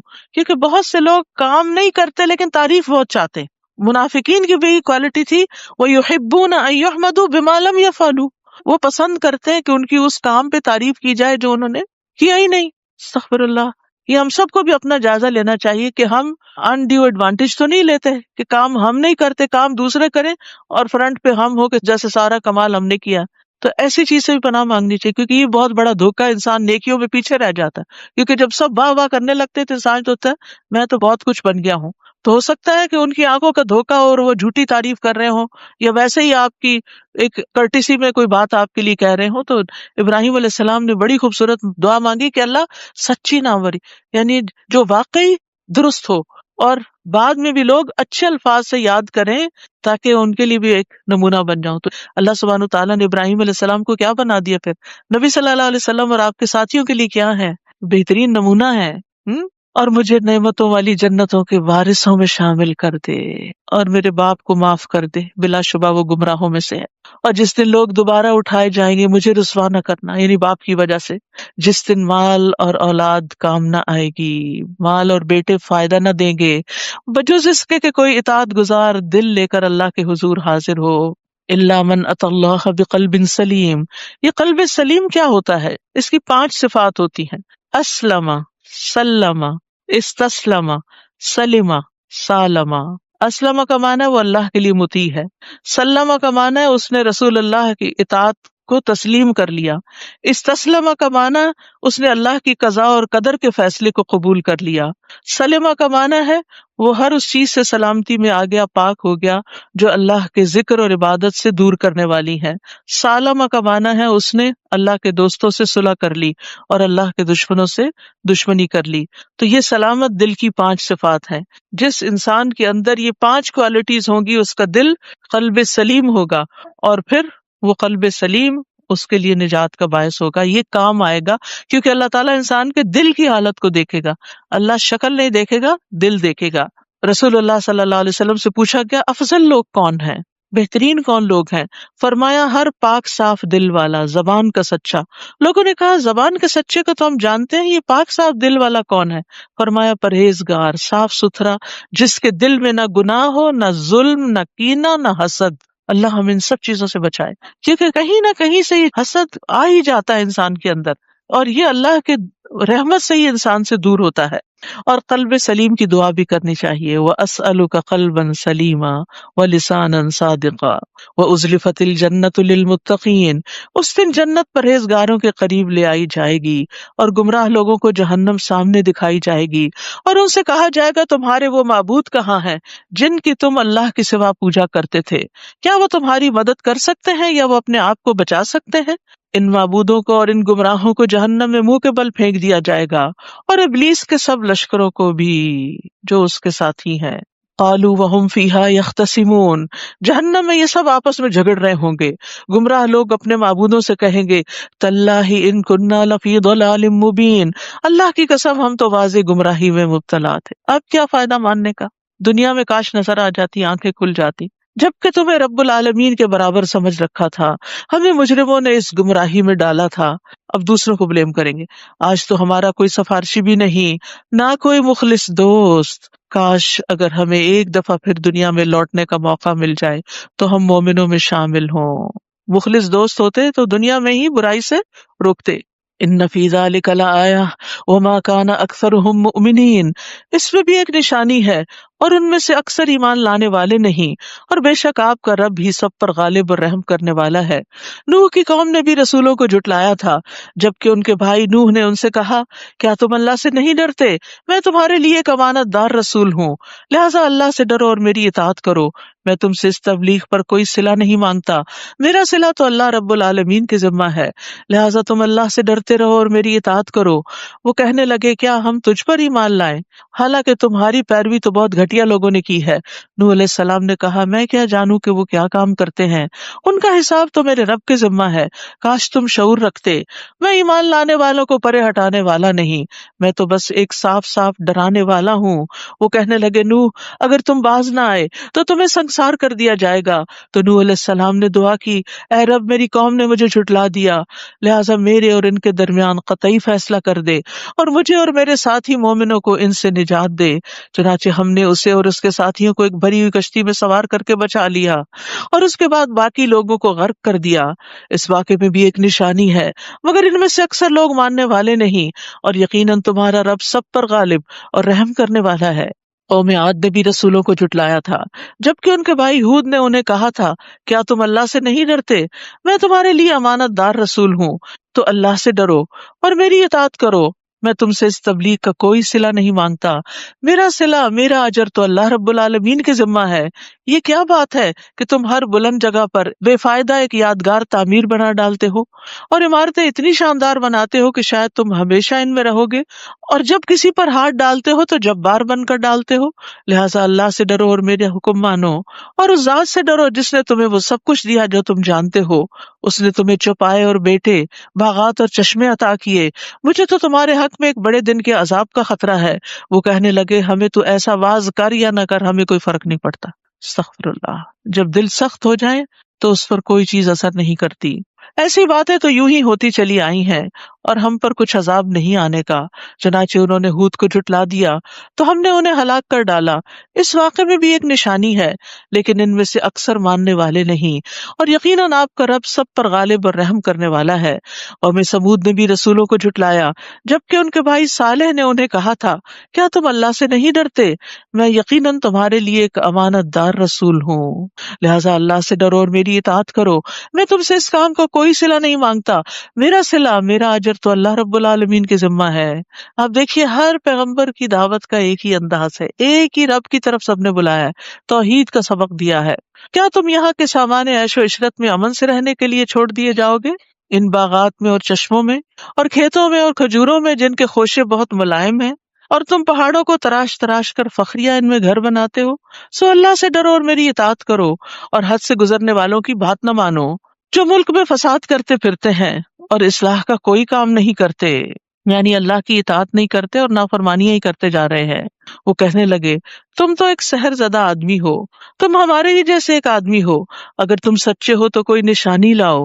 صالح علیہ السلام نے کہا، نشانی یہ اونٹنی ہے، ایک دن اس اونٹنی کے پانی پینے کے لیے مقرر ہے اور ایک دن تم سب کے لیے، اسے کوئی دکھ نہ پہنچانا، ورنہ ایک بڑے دن کا عذاب تمہیں آ لے گا۔ مگر ان لوگوں نے اس اونٹنی کی کونچیں کاٹ ڈالی، پھر عذاب کے ڈر سے لگے پچھتانے، آخر عذاب نے انہیں آ لیا۔ اس واقعے میں بھی ایک نشانی ہے، مگر ان میں سے اکثر ماننے والے نہیں۔ یاد رکھیے، جب بھی کسی گناہ پر پچھتاوا ہو تو توبہ کریں، خالی پچھتاتے نہ رہیں۔ بہت سے لوگ پچھتانے میں اپنی انرجی ویسٹ کر دیتے، کاش میں یہ نہ کرتی، میں یہ گناہ نہ کرتی، میں وہاں نہ جاتی۔ نہیں، اب کیا کریں؟ انڈو کریں اس کو۔ ان الحسنات یذہبن السیئات، نیکیاں برائیوں کو دور کر دیتی۔ اسی طرح کسی انسان کے حق میں کوئی کمی کوتاہی ہو، کسی کی غیبت ہوگی، مثلا آپ نے کوئی غلط مذاق کر دیا اور اس کا دل ٹوٹ گیا، کسی کے ساتھ آپ نے کوئی اور بدگمانی کر لی، اب بعد میں جو ضمیر ہوتا ہے نا، وہ انسان کو بتاتا ضرور ہے ایک دفعہ، یہ تم نے ٹھیک نہیں کیا۔ جس چیز پر اندر سے آواز آئے یہ ٹھیک نہیں، فوراً یہ توبہ استغفار شروع کر، یا اللہ تو مجھے معاف کر دے، پتہ نہیں کیسے منہ سے بات نکلی، میں نے ایسے سوچا ہی کیوں، یہ کام کیوں کر دیا، میں نے اس کو نہ کیوں کر دی۔ بعض اوقات ہوتا ہے نا، کوئی شخص ضرورت لے کے آتا ہے تو آپ غصے میں بیٹھے ہوتے ہیں، اس کو نہ کر دیتے ہیں اور بعد میں آپ کو افسوس ہوتا ہے، واپس چلے جائیں، سوری مجھ سے غلطی ہو گئی۔ پھر اسی طرح اللہ سبحانہ وتعالیٰ کے حق میں کوئی کمی ہو گئی، فوراً توبہ۔ تو اس چیز سے انسان کی انرجی پازیٹو رخ پہ چل پڑتی ہے اور وہ پریشانیوں اور غم سے اور تکلیف سے محفوظ ہو جاتا ہے۔ ورنہ شیطان کا طریقہ یہی ہے، پہلے غلطی کرواؤ اور پھر جب کر بیٹھے تو نادمی کرواتے رہو، پشیمان ہی رکھو، پریشان ہی رکھو۔ تو شیطان کی ان دونوں چالوں سے محفوظ رہنا ہے۔ آخر عذاب نے انہیں آ لیا کیونکہ توبہ جو نہیں کی۔ اس واقعے میں بھی ایک نشانی ہے، مگر ان میں سے اکثر ماننے والے نہیں۔ بلا شبہ آپ کا رب بھی سب پر غالب اور رحم کرنے والا ہے۔ اور لوط کی قوم نے بھی رسولوں کو جھٹلایا تھا، جبکہ انہیں ان کے بھائی لوط نے کہا تھا، کیا تم اللہ سے نہیں ڈرتے؟ یقیناً میں تمہارے لیے امانت دار رسول ہوں۔ امانت رسولوں کا خاصہ ہوتی ہے، لہٰذا اللہ سے ڈرتے رہو اور میری اطاعت کرو، اور میں اس تبلیغ کے کام پر تم سے کوئی صلہ نہیں مانگتا، میرا صلہ تو اللہ رب العالمین کے ذمہ ہے۔ کیا تم جہان والوں میں سے مردوں کے پاس جاتے ہو اور تمہارے رب نے تمہارے لیے جو بیویاں پیدا کی ہیں انہیں چھوڑ دیتے ہو؟ بلکہ تم لوگ تو حد سے نکل گئے ہو، حد سے آگے گزر گئے ہو۔ بل انتم قوم عادون، کہ تم نے کیا طریقہ اختیار کر لیا کہ جس میں رب کی ناراضگی بھی ہے، عورتوں کی حق تلفی بھی ہے اور فطرت کی خلاف ورزی بھی ہے۔ وہ کہنے لگے، اے لوط، تم اگر ان باتوں سے باز نہ آئے تو تمہیں جلاوطن کر دیا جائے گا۔ اس نے کہا، میں تمہارے اس کام سے سخت بیزار ہوں، میں اس سے اگری نہیں کرتا، اور یہی مومن کی شان ہوتی ہے۔ پھر دعا کی، اے رب، جو کام یہ لوگ کر رہے ہیں اس سے مجھے اور میرے گھر والوں کو نجات دے دے، ہمیں اس ماحول سے نکال دے۔ چنانچہ ہم نے اسے اور اس کے سب اہل خانہ کو نجات دی، بجز ایک بڑھیا کے جو پیچھے رہ جانے والوں میں شامل تھی۔ پھر باقی ماندہ لوگوں کو ہم نے ہلاک کر دیا، اور ہم نے ان پر ایک خاص بارش برسائی۔ کتنی بری تھی وہ برسات جو ڈرائے جانے والے لوگوں پہ برسائی گئی۔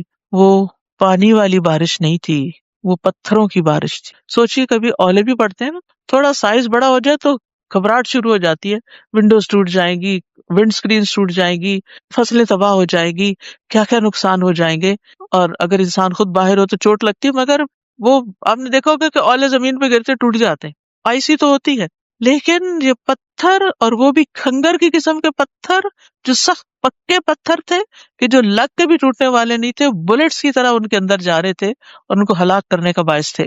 اس واقعے میں بھی ایک نشانی ہے، لیکن ان میں سے اکثر ماننے والے نہیں، اور یقیناً آپ کا رب سب پر غالب اور رحم کرنے والا ہے. اصحاب الایکا، اصحاب مدین نے بھی رسولوں کو جھٹلایا، جبکہ ان سے شعیب نے کہا کیا تم ڈرتے نہیں؟ میں تمہارے لیے امانت دار رسول ہوں. ہر رسول نے اپنی امانت کی تسلی دی کہ میں جو بات کروں گا درست کروں گا، تو لہٰذا اللہ سے ڈرو اور میری اطاعت کرو. میں تم سے اس تبلیغ کا کوئی صلہ نہیں مانگتا، میرا صلہ تو اللہ رب العالمین کے ذمہ ہے. ناپ پورا دیا کرو اور لوگوں کو گھاٹا نہ دیا کرو، اور سیدھی ترازو سے تولا کرو، اور لوگوں کو ان کی اشیاء کم نہ دیا کرو، اور زمین میں فساد نہ مچاتے پھرو. اور اس رب سے ڈرو جس نے تمہیں پیدا کیا اور تم سے پہلے لوگوں کو بھی. وہ کہنے لگے تم تو ایک جادو کے مارے ہوئے آدمی ہو اور ہم ہی جیسے ایک انسان ہو، اور ہم تو تمہیں جھوٹا ہی خیال کرتے ہیں. ہر پیغمبر کو یہ لفظ سننا پڑا کہ ان پہ جادو ہو چکا ہے، ان کا دماغ چل چکا ہے، یہ مجنون ہے. یہ پیغمبروں کی سنت ہے. لہٰذا اگر آج آپ پہ کوئی الزام لگائے تو مائنڈ نہ کریں، وہی طریقہ اختیار کریں جو پیغمبروں نے کیا. وہ اس پر ان سے روٹ نہیں گئے کہ اب میں نہیں تمہیں کچھ بتانے والا، تم مجھ پہ اتنے جھوٹے الزام لگا رہے. ہمارا طرز عمل کیا ہوتا ہے؟ ذرا سے کسی شخص سے تکلیف پہنچی ہے تو اسے بائیکاٹ ہی کر دیا. فَأَسْقِطْ عَلَيْنَا كِسَفًا مِّنَ السَّمَاءِ إِن كُنتَ مِنَ الصَّادِقِينَ. اگر تم سچے ہو تو ہم پر آسمان سے کوئی ٹکڑا گرا دو. شعیب نے کہا جو کچھ تم کرتے ہو میرا رب اسے خوب جانتا ہے. اس بات کا جواب نہیں دیا کیونکہ کچھ بڑے نامعقول مطالبے ہوتے ہیں، ان پہ توجہ نہیں دینی چاہیے. جیسے بچے بھی ہے نا، بعض اوقات بہت ان ریئلسٹک فرمائشیں کرتے ہیں کہ جو ان کو پتہ بھی ہوتا ہے یہ پوری ہونے والی نہیں. تو اس بات میں نہ پڑے اس چیز کا یہ نقصان ہے، اس کا یہ فائدہ ہے، یہ فلاں ہے فلاں. بات بدلیں، کیونکہ کچھ باتوں کو صرف بدل کر ہی خلاصی ہو سکتی ہے. ٹاپک چینج کریں، کیونکہ دوسرا ابھی دلیل سننے کے موڈ میں نہیں ہے. تو جب کوئی دلیل سن نہ رہا ہو تو اپنی دلیلیں گنوائیں نہیں. ٹھیک ہے. فَكَذَّبُوهُ فَأَخَذَهُمْ عَذَابُ يَوْمِ الظُّلَّةِ إِنَّهُ كَانَ عَذَابَ يَوْمٍ عَظِيمٍ. چنانچہ انہوں نے شعیب کو جھٹلا دیا تو سائے والے دن کے عذاب نے انہیں آ پکڑا. بلا شبہ وہ بڑے سخت دن کا عذاب تھا. اس واقعے میں بھی ایک نشانی ہے، مگر ان میں سے اکثر ماننے والے نہیں ہیں. اور آپ کا رب یقیناً سب پر غالب اور رحم کرنے والا ہے. وَإِنَّهُ لَتَنزِيلُ رَبِّ الْعَالَمِينَ. بلا شبہ یہ قرآن رب العالمین کا نازل کردہ ہے. یہ قرآن کی ڈیفینیشن ہے. نزل بہ الروح الامین علی قلبک، جسے روح الامین یعنی جبریل لے کر آپ کے دل پہ نازل ہوئے، دل پہ اترا ہے قرآن. لتکون من المنذرین، تاکہ آپ خبردار کرنے والوں میں شامل ہو جائیں. قرآن کے آنے کا مقصد کیا ہے؟ کہ لوگوں کو خبردار کیا جائے. بلسان عربی مبین، جو کہ فصیح عربی زبان میں ہے. اس لیے عربی میں بھی پڑھنا ضروری ہے، یعنی عربی کا ترجمہ جاننا اور عربی زبان جاننا یہ بھی ضروری ہے تاکہ قرآن کو سمجھا جائے، اس سے لطف اندوز ہوا جائے. عربی کو ایک طرف رکھ کے صرف ٹرانسلیشن پڑھ لینا کافی نہیں ہوتا، وہ ٹرانسلیشن ہوتی ہے، قرآن نہیں ہوتا.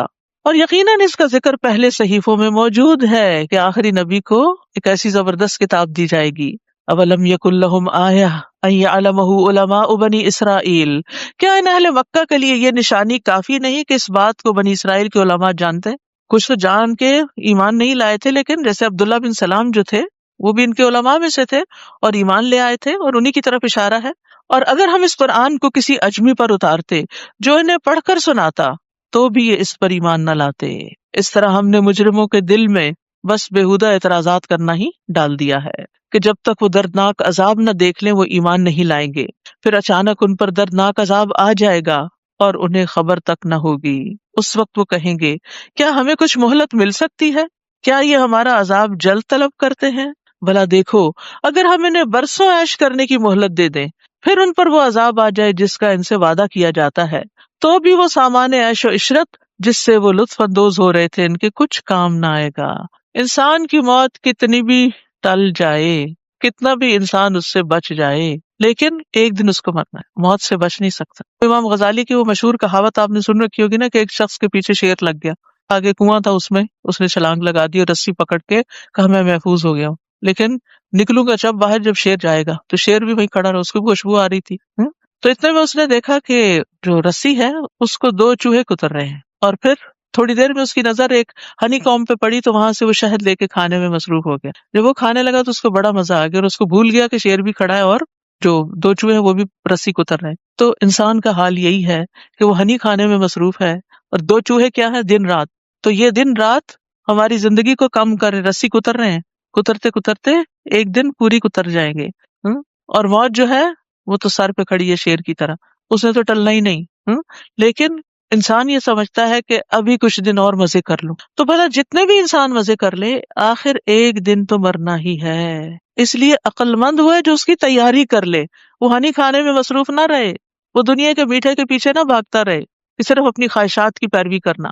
دنیا کے مثلاً کون کون سے اہم کام ہوتے ہیں؟ تعلیم حاصل کرنا، شادی کرنا، یا گھر خریدنا، یا اور پراپرٹی بنانا، جاب کرنا، وغیرہ وغیرہ. کوئی بھی چیز جس کو انسان اپنی زندگی میں بڑا اہم سمجھتا ہے کہ مجھے یہ کرنا ہے، تو پھر اس کے لیے کیا کرتا ہے؟ دن رات سوچتا ہے سوچتا ہے سوچتا ہے سوچتا ہے، پھر اس کے لیے سامان اکٹھا کرتا ہے، اس کے لیے اسباب مہیا کرتا ہے، اور پھر اس کو ایگزیکیوٹ کرتا ہے. اور جس وقت وہ دن آتا ہے جب اس نے اس کو پریزنٹ کرنا ہوتا ہے، یا وہ خاص دن ہوتا ہے جس دن اس کو ڈگری ملنی ہوتی، تو پھر اس دن اس کو خوشی اور اطمینان ہوتا ہے. اور جو تیاری نہیں کرتا وہ اس دن فیل ہوتا ہے. تو اسی طرح جو لوگ موت کی تیاری کرتے ہیں وہ دن رات موت کے بارے میں سوچتے بھی ہیں. سوچتے اس معنی نہیں کہ ڈپریشن اس طرح کا ہو جائے کہ انسان کچھ کرنے کے قابل نہ رہے اور بیمار پڑ جائے. یہ سوچنا فائدہ نہیں دیتا. سوچنا یہ کہ اس کے لیے سامان اکٹھا کروں، پلاننگ کروں، تیاری کروں کہ جب موت آئے گی تو کیا ہوگا، میں کہاں ہوں گا، میں کن کے ہاتھوں میں ہوں گا، میرے ساتھ کیا بیتے گی، قبر میں کیا ہوگا، وہ سوال کیا ہے ان کے لیے، اور قبر میں نیک اعمال کتنے چاہیے وہ بھی کچھ کر کے رکھ لوں. یعنی جس طرح بیٹی کی شادی کی جہیز کی تیاری اور شادی کے کپڑوں کی تیاری کرتے، اسی طرح اپنے کفن اور اپنے آگے کے نیک اعمال کی تیاری بھی کرنی چاہیے. تو زندگی کے عیش و عشرت، زندگی کے کمفرٹس، یہ انسان کا نقصان ہی بڑھاتے ہیں. لمبی عمر میں اگر انسان نیکیاں نہ کرے تو گناہوں کا وبال ہی جمع ہوتا رہتا ہے، اور مہلت اگر انسان کو زیادہ ملتی چلی جائے یعنی گناہوں کے ساتھ، تو وہ اس کے لیے اور زیادہ خسارے کا باعث بن جاتا ہے. نبی صلی اللہ علیہ وسلم نے فرمایا، یقیناً اللہ اس بندے کا عذر پورا کر دیتے ہیں جسے اللہ نے 60 یا 70 سال کی زندگی عطا فرمائی ہو. یقیناً اللہ اس کا عذر پورا کر دیتے ہیں، یقیناً اس کا عذر پورا کر دیتے ہیں. اب اس کے پاس کوئی بہانہ نہیں رہتا کہ ہائے میں تو اتنا مصروف تھا کہ مجھے نیکی کرنے کا موقع نہیں ملا. کیونکہ 60-70 سال کی عمر وہ ہوتی ہے جس میں انسان نے جو بننا ہوتا ہے بن چکا ہوتا ہے، جو جاب کرنی ہوتی کر چکا ہوتا ہے، وہ ریٹائر ہو چکا ہوتا ہے، عام طور پہ بچوں کی بھی شادیاں ہو چکی ہوتی ہیں، ساری ذمہ داریوں سے فارغ ہوتا ہے. اب بھی اگر وہ صرف دنیا کی رونقوں میں ہی جی رہا ہے اور اپنی آخرت کی تیاری نہیں کر رہا تو پھر خسارے میں ہی. یہ وقت تو پھر زیادہ سے زیادہ میکسیمم انسان کو آخرت پر فوکس ہو کے گزارنا چاہیے. اس کا مطلب نہیں کہ پچھلی زندگی غفلت میں گزارے، لیکن جس کے 60 سال پورے ہو جائیں اس کو تو پھر آگے کی زیادہ سوچنی چاہیے پیچھے کی نسبت. لیکن افسوس یہ کہ آج کل بعض بزرگ جو ہیں وہ اپنی زندگی گزار کے بچوں کی زندگیوں میں ہی انٹرفیئر کر رہے ہوتے ہیں اور ان کا جینا حرام کیا ہوتا ہے. ہم نے بھی تجربے کیے، وہ بھی کر کے سیکھ جائیں گے. اگر ہماری بات نہیں بھی مانتے تو سو واٹ، کیا بڑی بات ہے، وہ بھی سیکھ جائیں گے، ایک دن سمجھ آ جائے گی ان کو بھی. تو بجائے اس کے کہ ہم ان کے لیے پریشان رہیں اور وہ جلے کوڑے اور ہر روز فون لگا کے ان کے ہی حالات معلوم کرتے رہیں اور ان کو نصیحتیں کرتے رہیں، بہتر ہے ہم اپنے آپ کو کسی اچھے نیک کام میں مصروف کریں تاکہ خوشحال رہیں، خوش رہیں، اور اس کے ساتھ ساتھ آگے کی تیاری ہوتی رہے، وقت ضائع ہونے سے بچ جائے. اور ہم نے کبھی کسی ایسی بستی کو ہلاک نہیں کیا جہاں کوئی ڈرانے والا نہ بھیجا ہو جو انہیں نصیحت کرے، اور ہم ظالم نہیں. اور اس قرآن کو شیاطین تو لے کر نہیں اترے، یہ بات تو ان کے لائق ہی نہیں اور نہ وہ ایسا کر سکتے ہیں، وہ تو اسے سن پانے سے بھی دور رکھے گئے ہیں، یعنی جب وہی نازل ہوئی. بس اے نبی، اللہ کے ساتھ کسی اور کو الہ نہ پکاریے ورنہ آپ بھی سزا پانے والوں میں شامل ہو جائیں گے. شرک اللہ کو کسی سے بھی گوارا نہیں، اور اپنے کنبے کے قریبی رشتہ داروں کو برے انجام سے ڈرائیے.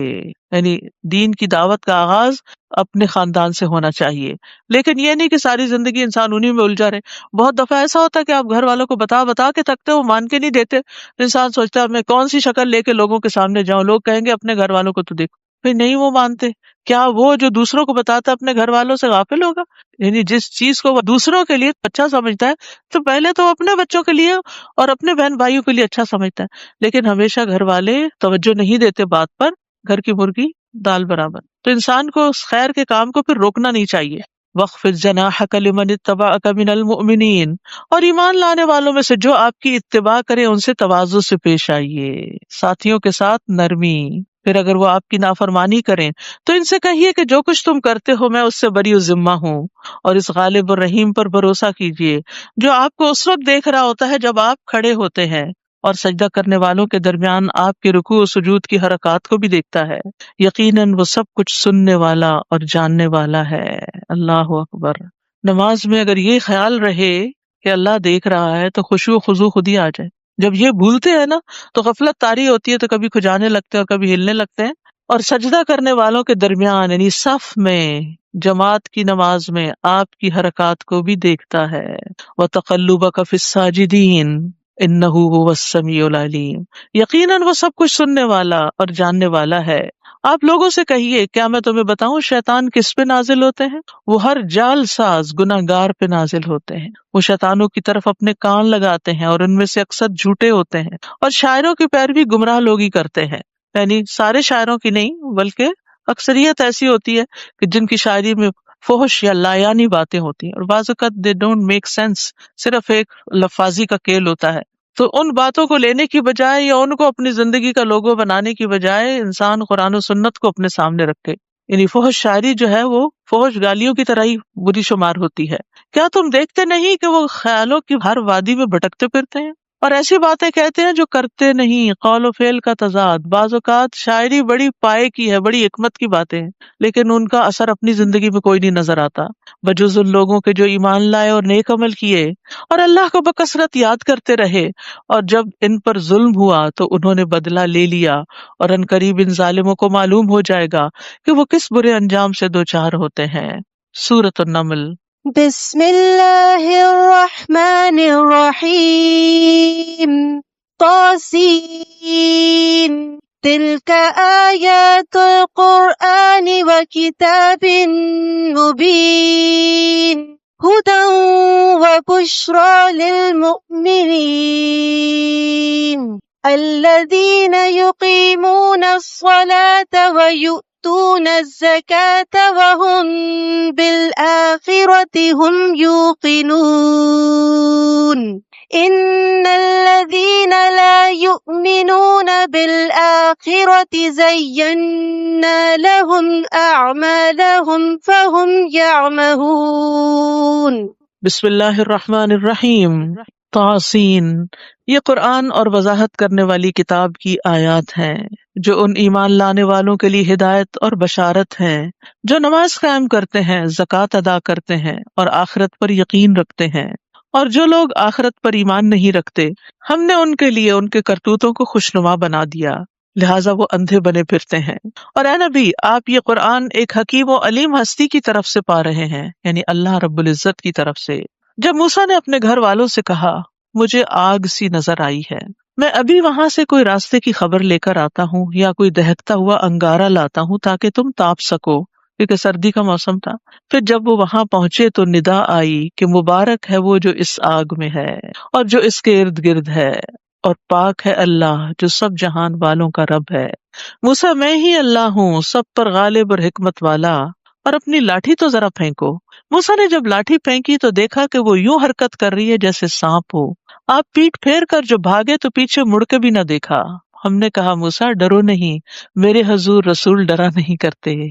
کتنا مشکل وقت ہوگا۔ ڈرتا تو وہ ہے جس نے کوئی ظلم کیا ہو، اللہ اکبر، خوف اس کو لاحق ہوتا ہے۔ پھر اگر اس نے بھی برائی کے بعد اپنے اعمال کو نیکی سے بدل لیا تو میں یقیناً بخشنے والا مہربان ہوں۔ کتنی بڑی رحمت ہے اللہ کی، کتنی خوشخبری ہے۔ کون ہے ہم میں سے جس نے ظلم نہ کیا ہو؟ ہم سب کو اللہ کی یہ خوشخبری چاہیے کہ وہ گناہوں کو بخشنے والا ہے۔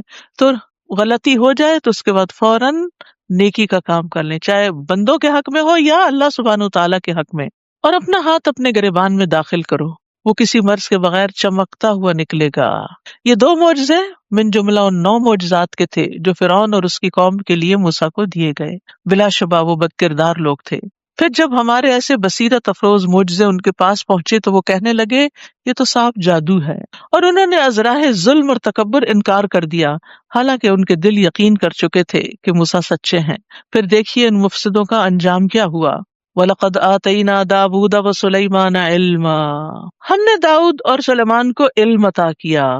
اللہ سبحانہ تعالیٰ نے 300 سے زائد رسول بھیجے، جن میں سے 5 اولو العزم رسول ہیں، اور پھر ان کے بعد داؤد اور سلیمان علیہ السلام بھی بڑے اہم رسول ہیں۔ تِلْكَ الرُّسُلُ فَضَّلْنَا بَعْضَهُمْ عَلَى بَعْضٍ، یہ رسول جن میں سے ہم نے بعض کو بعض پر فضیلت عطا کی۔ تو داؤد اور سلیمان علیہ السلام کو بھی باقی پیغمبروں پر فضیلت عطا ہوئی تھی. علم بہت بڑی نعمت، حالانکہ ان کے پاس اور بھی بہت کچھ تھا، لیکن اللہ تعالیٰ نے ان چیزوں کا ذکر نہیں یہاں کیا. فضیلت کی بنیاد علم ہے.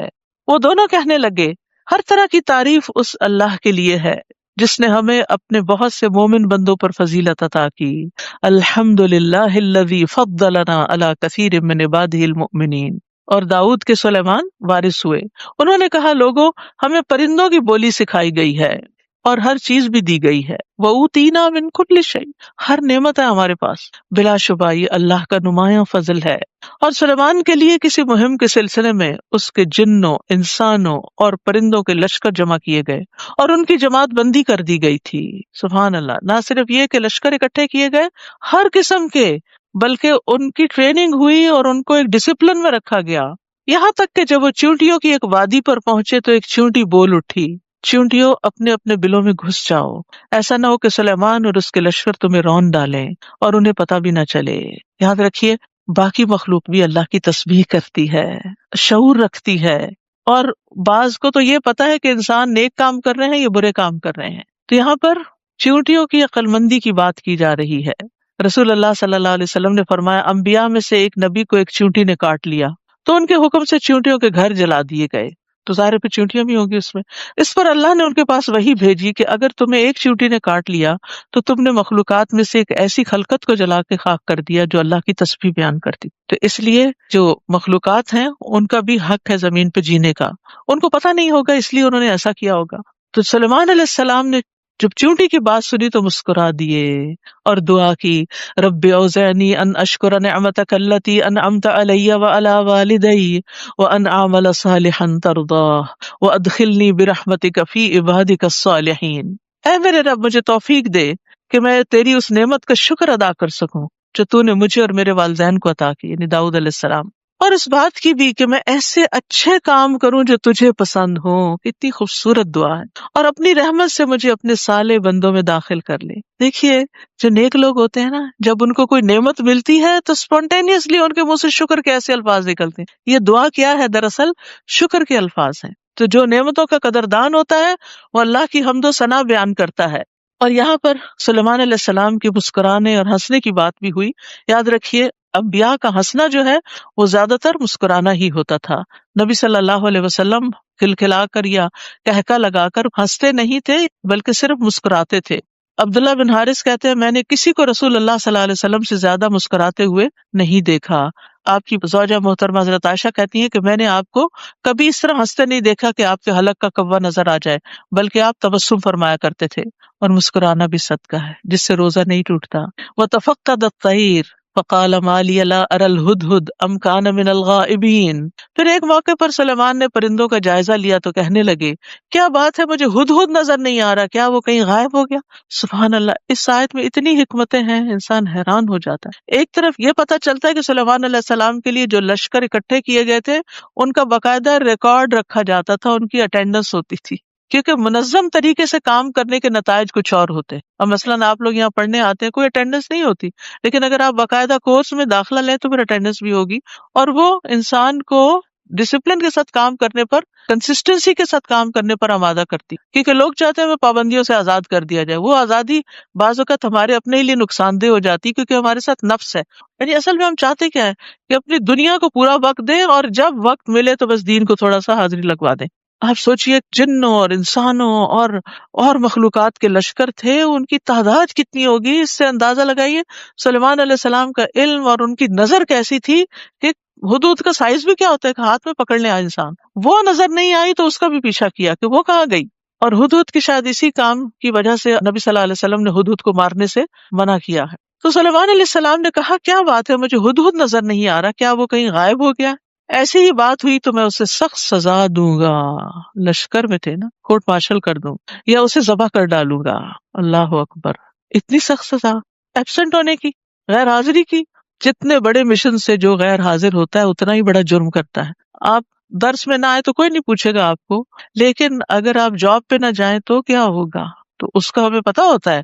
طبیعت خراب بھی ہو تو چل پڑتے ہیں کیونکہ پوچھ ہوگی، اور یہاں چونکہ پوچھ نہیں، والنٹریلی سیکھنا ہے. آج طبیعت نہیں، آج موڈ نہیں، آج ویکینڈ ہے، آج تو ریلیکس کرنے کا دن ہے. تو وہ کہتے ہیں نہیں، اسے کوئی معقول وجہ پیش کرنی ہوگی، یا وہ میرے سامنے کوئی معقول وجہ پیش کرے۔ تو یہاں پر آپ دیکھیے کہ حکمران کو، ایک جرنیل کو اتھارٹی دی گئی کہ وہ اپنی فوج میں ڈسپلن قائم کرے، اور یہ ڈسپلن قائم کرنا کوئی دین کی روح کے خلاف نہیں، کیونکہ امانت ایک بھاری ذمہ داری ہے اور ایک امانت ہے، اس امانت کو صحیح طور پر ادا کرنا چاہیے۔ فَمَكَثَ غَيْرَ بَعِيدٍ، تھوڑی ہی دیر گزری تھی سلیمان علیہ السلام کو کہ ہدہد آ گیا اور کہنے لگا میں نے وہ کچھ معلوم کر لیا ہے جو ابھی تک آپ کو معلوم نہیں، میں سبا سے متعلق ایک یقینی خبر آپ کے پاس لاؤں، یقینی خبر، ایسے ہی نہیں بہانہ بنا رہا۔ میں نے دیکھا کہ ایک عورت ان پر حکمرانی کرتی ہے جسے سب کچھ عطا کیا گیا ہے اور اس کا تخت عظیم الشان ہے۔ اچھا، ہم حدود کو دیکھتے سمجھتے انہیں کیا پتا ہم ان کے سامنے کیا کر رہے ہیں۔ کتنی چھوٹی چھوٹی پرندوں کی آنکھیں ہوتی ہیں، لیکن کتنی گہری نظر ہوتی۔ آپ نے دیکھا ہوگا کہ عقاب اور چیل وغیرہ کئی 100 فٹ کی بلندی سے اترتے ہیں اور تیزی سے اٹھا کے لے جاتے، وہ چیز ہمیں نظر نہیں آ رہی ہوتی جو وہ وہاں سے دیکھ لیتے ہیں۔ تو اللہ سبحانہ تعالیٰ نے جانوروں کو، پرندوں کو بعض اوقات کچھ صفات ہم سے بھی زیادہ دے رکھی ہوتی ہیں، تو اس لیے ان کو انڈرمائن نہیں کرنا چاہیے۔ اللہ کی ہر مخلوق کے اندر کوئی کوالٹی ایسی ہوتی ہے جس کی بنا پر اس کی قدر کرنی چاہیے۔ جس کام کے لیے اس کو پیدا کیا گیا وہ آپ نہیں کر سکتے۔ ہدہد نے بھی یہی کہا نا، میں جو خبر لے کر آیا ہوں وہ آپ کو نہیں معلوم۔ احطت بما لم تحط به، حالانکہ سلیمان علیہ السلام کے پاس تو جن بھی تھے جو طرح طرح کی خبریں لا کر دیتے تھے، لیکن یہ خبر ہدہد ہی کے حصے میں تھی اور وہی لے کر آیا۔ میں نے یہ بھی دیکھا کہ وہ خود اور اس کی قوم اللہ کو چھوڑ کر سورج کو سجدہ کرتے ہیں، اور شیطان نے ان کے لیے ان کے اعمال کو آراستہ کر کے انہیں راہ حق سے روک دیا ہے، لہٰذا وہ راہ حق پا نہیں رہے۔ اس اللہ کو سجدہ نہیں کرتے جو ان چیزوں کو نکالتا ہے جو آسمانوں اور زمین میں پوشیدہ ہیں۔ سبحان اللہ، ایک ہدہد کو یہ سمجھ ہے کہ اللہ رب العالمین کون ہے، اور وہ سب کچھ جانتا ہے جسے تم چھپاتے ہو، جسے تم ظاہر کرتے ہو۔ ہدہد پریشان ہے انسانوں کے شرک پر، اور یہ بھی سمجھے کہ شیطان انہیں بہکا رہا ہے، یعنی ایک پرندے کے اندر کس قدر سمجھ کی باتیں ہیں۔ سلیمان علیہ السلام کو بھی علم دیا گیا تھا اور ان کے لشکروں کو بھی بہت علم دیا گیا تھا۔ اس اللہ کو سجدہ نہیں کرتے جو ان چیزوں کو نکالتا ہے جو آسمانوں اور زمین میں پوشیدہ ہیں، اور وہ سب کچھ جانتا ہے جسے تم چھپاتے ہو، جسے تم ظاہر کرتے ہو۔ اللہ ہی ہے جس کے سوا کوئی الہ نہیں، وہی عرش عظیم کا مالک ہے۔ اللہ لا الہ الا هو رب العرش العظیم قال سننظر اصدقت ام کنت من الکاذبین۔ سلیمان نے کہا ہم ابھی دیکھ لیتے ہیں کہ تو سچ کہہ رہا ہے یا تو جھوٹا ہے۔ وہ کہہ رہا ہے میں یقینی خبر لا رہا ہوں، آپ اس یقینی خبر کی بھی تحقیق کرتے ہیں۔ ایک لیڈر کو ایکشن لینے سے پہلے میک شور کرنا چاہیے کہ جو خبر کسی ایک نے آ کے پہنچائی ہے وہ سچی بھی ہے یا نہیں، کیونکہ ہوتا یہ ہے نا کہ سب ماں کے پاس جا کے روتے ہیں، اس بہن بھائی نے یہ کر دیا، اس نے وہ کر دیا، تو ماں کو کیا کرنا چاہیے پھر؟ صرف ایک کی سن کے فیصلہ نہ کرے، دوسرے کو بھی بلا کے پوچھے کہ معاملہ کیا ہے۔ تو اکثر آپ دیکھیں گے کہ وہ پہلے پہنچ جاتا ہے جو غلط فیصلہ کروانے کے نوک پہ ہوتا ہے، یہ میرا خط لے جا اور ان کی طرف پھینک دے، پھر ان سے ہٹ کر دیکھ وہ کیا جواب دیتے ہیں۔ اب اسی کو کام سپرد کر دیا گیا جو خبر لایا تھا۔ سبا کی ملکہ کہنے لگی اے اہل دربار، میری طرف ایک بڑا اہم خط پھینکا گیا ہے، اور وہ یہ ہے وَإِنَّهُ بسم اللہ الرحمن الرحیم، شروع اللہ کے نام سے جو بڑا مہربان نہایت رحم والا ہے۔ اور خط کا کانٹینٹ کیا ہے؟ یہ کہ میرے مقابلے میں سرکشی اختیار نہ کرو، بلکہ فرما بردار اور مطیع ہو کر میرے پاس آ جاؤ۔ بس اتنی سی بات۔ یہ خط سنا کر ملکہ کہنے لگی اے اہل دربار، میرے اس معاملے میں مجھے مشورہ دو۔ اچھے لیڈر کی کوالٹی، اپنے ساتھیوں سے مشورہ کرنا۔ جب تک تم لوگ میرے پاس موجود نہ ہو میں کسی معاملے کو طے نہیں کیا کرتی۔ اعتماد دیا جا رہا ہے، کانفیڈنس دے رہی ہے۔ درباری کہنے لگے ہم بڑے طاقتور اور سخت جنگجو ہیں، مگر معاملے کا اختیار تو آپ ہی کو ہے۔ وہ بھی کتنے اچھے ساتھی ہیں کہ اپنی قوت کا اظہار کر کے اتھارٹی لیڈر کو دیتے ہو، فائنل ڈیسیژن آپ کا، اور جس قوم کے اندر یہ نہ ہو اس کے کام کبھی نہیں سنورتے۔ یعنی مشورہ سب دیں لیکن الٹیمیٹ اتھارٹی کسی ایک کے پاس ہونی چاہیے تاکہ معاملات کا صحیح بر وقت فیصلہ ہو سکے، ورنہ بہت سے معاملات صرف اسی لیے لٹکتے رہتے ہیں کہ کوئی ڈیسیژن نہیں لیتا اس پر کہ کرنا کیا ہے۔ آپ خود ہی غور کریں کہ آپ ہمیں کیا حکم دیتی ہیں۔ ملکہ کہنے لگی بادشاہ لوگ جب کسی علاقے میں داخل ہوتے ہیں تو اسے اجاڑ دیتے ہیں اور وہاں کے معززین کو ذلیل بنا دیتے ہیں، اور یہی کچھ یہ لوگ بھی کریں گے۔ اب دیکھ لو انجام کیا ہوگا۔ جنگ کوئی اچھی چیز نہیں، یعنی ایک عورت کو یہ بات سمجھ آ گئی۔ تو ایک عقل مند لیڈر جو ہے وہ قوم کے حق میں وہ فیصلہ کرتا ہے کہ جس سے قوم کے حقوق کی حفاظت ہو، نہ کہ صرف باتوں اور لفاظی کے ساتھ وہ ایسا جوش دلا دیتا ہے کہ پھر اس کے بعد کے انجام کو کون جانے. وَإِنِّي مُرْسِلَةٌ إِلَيْهِمْ بِهَدِيَّةٍ، اور میں تجربے کے طور پر ان کی طرف کچھ تحفہ بھیجتی ہوں. مزید سمجھداری، دور رسی، کیونکہ تحفے سے دشمنی کم ہوتی ہے.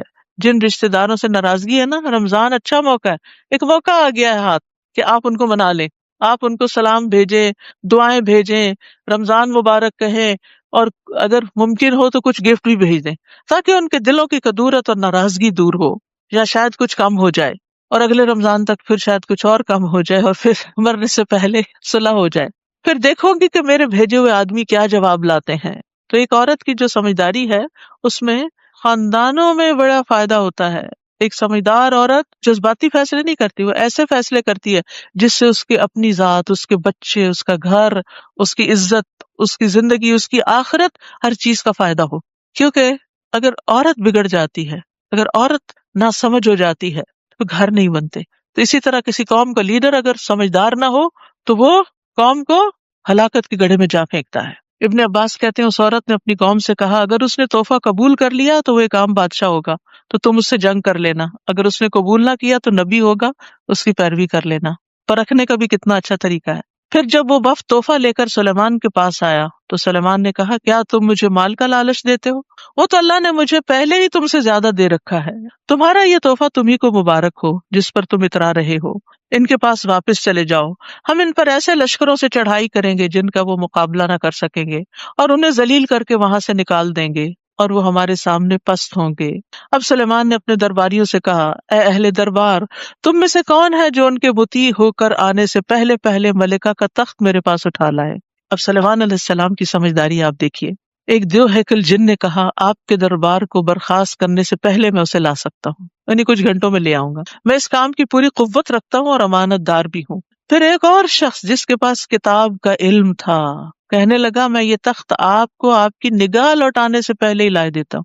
تو اس سے پتہ چلتا ہے کہ جنوں کے اندر بھی درجات ہیں، کچھ معمولی ہوتے ہیں، کچھ دو ہیکل، کچھ اس سے بھی بڑے، عفریت، یعنی اتنی زیادہ قوت. اور اس میں علم کی قوت بھی ہے. آپ دیکھیے کہ علم کے ساتھ انسان جو فیصلے کرتا ہے وہ بہتر ہوتے ہیں. پھر جب سلیمان نے اس تخت کو اپنے پاس رکھا ہوا دیکھا تو پکار اٹھے ھذا من فضل ربی، یہ تو میرے رب کا فضل ہے، لیبلونی، تاکہ وہ مجھے آزمائے، اشکر ام اکفر، کہ میں شکر کرتا ہوں یا ناشکری کرتا ہوں. نعمت پا کر طرز عمل کیا ہونا چاہیے جب کوئی ایسی چیز آپ کو مل جائے جسے آپ سوچ ہی نہیں رہے تھے، یا آپ کی توقعات سے بڑھ کر ہو، یا آپ کے لیے بہت آسانی کا سبب ہو، تو اس پر لازماً رب کا شکر ادا کریں. اب مثلاً آپ نے اچھی سی نماز پڑھی تو اس پر فخر کرنے کی وجہ شکر ادا کریں، یا اللہ تیرا شکر ہے، تو اب اس شکر کی وجہ سے اگلی اور اچھی ہوگی. تو نیکی کے کاموں کی توفیق ملنے پر بھی شکر ادا کرتے رہیں، اور بندوں کی خدمت کے یا ویسے کوئی ڈیسیژن یا کوئی بھی اچھی بات اللہ تعالیٰ آپ سے کروا لے تو اس پر اللہ کا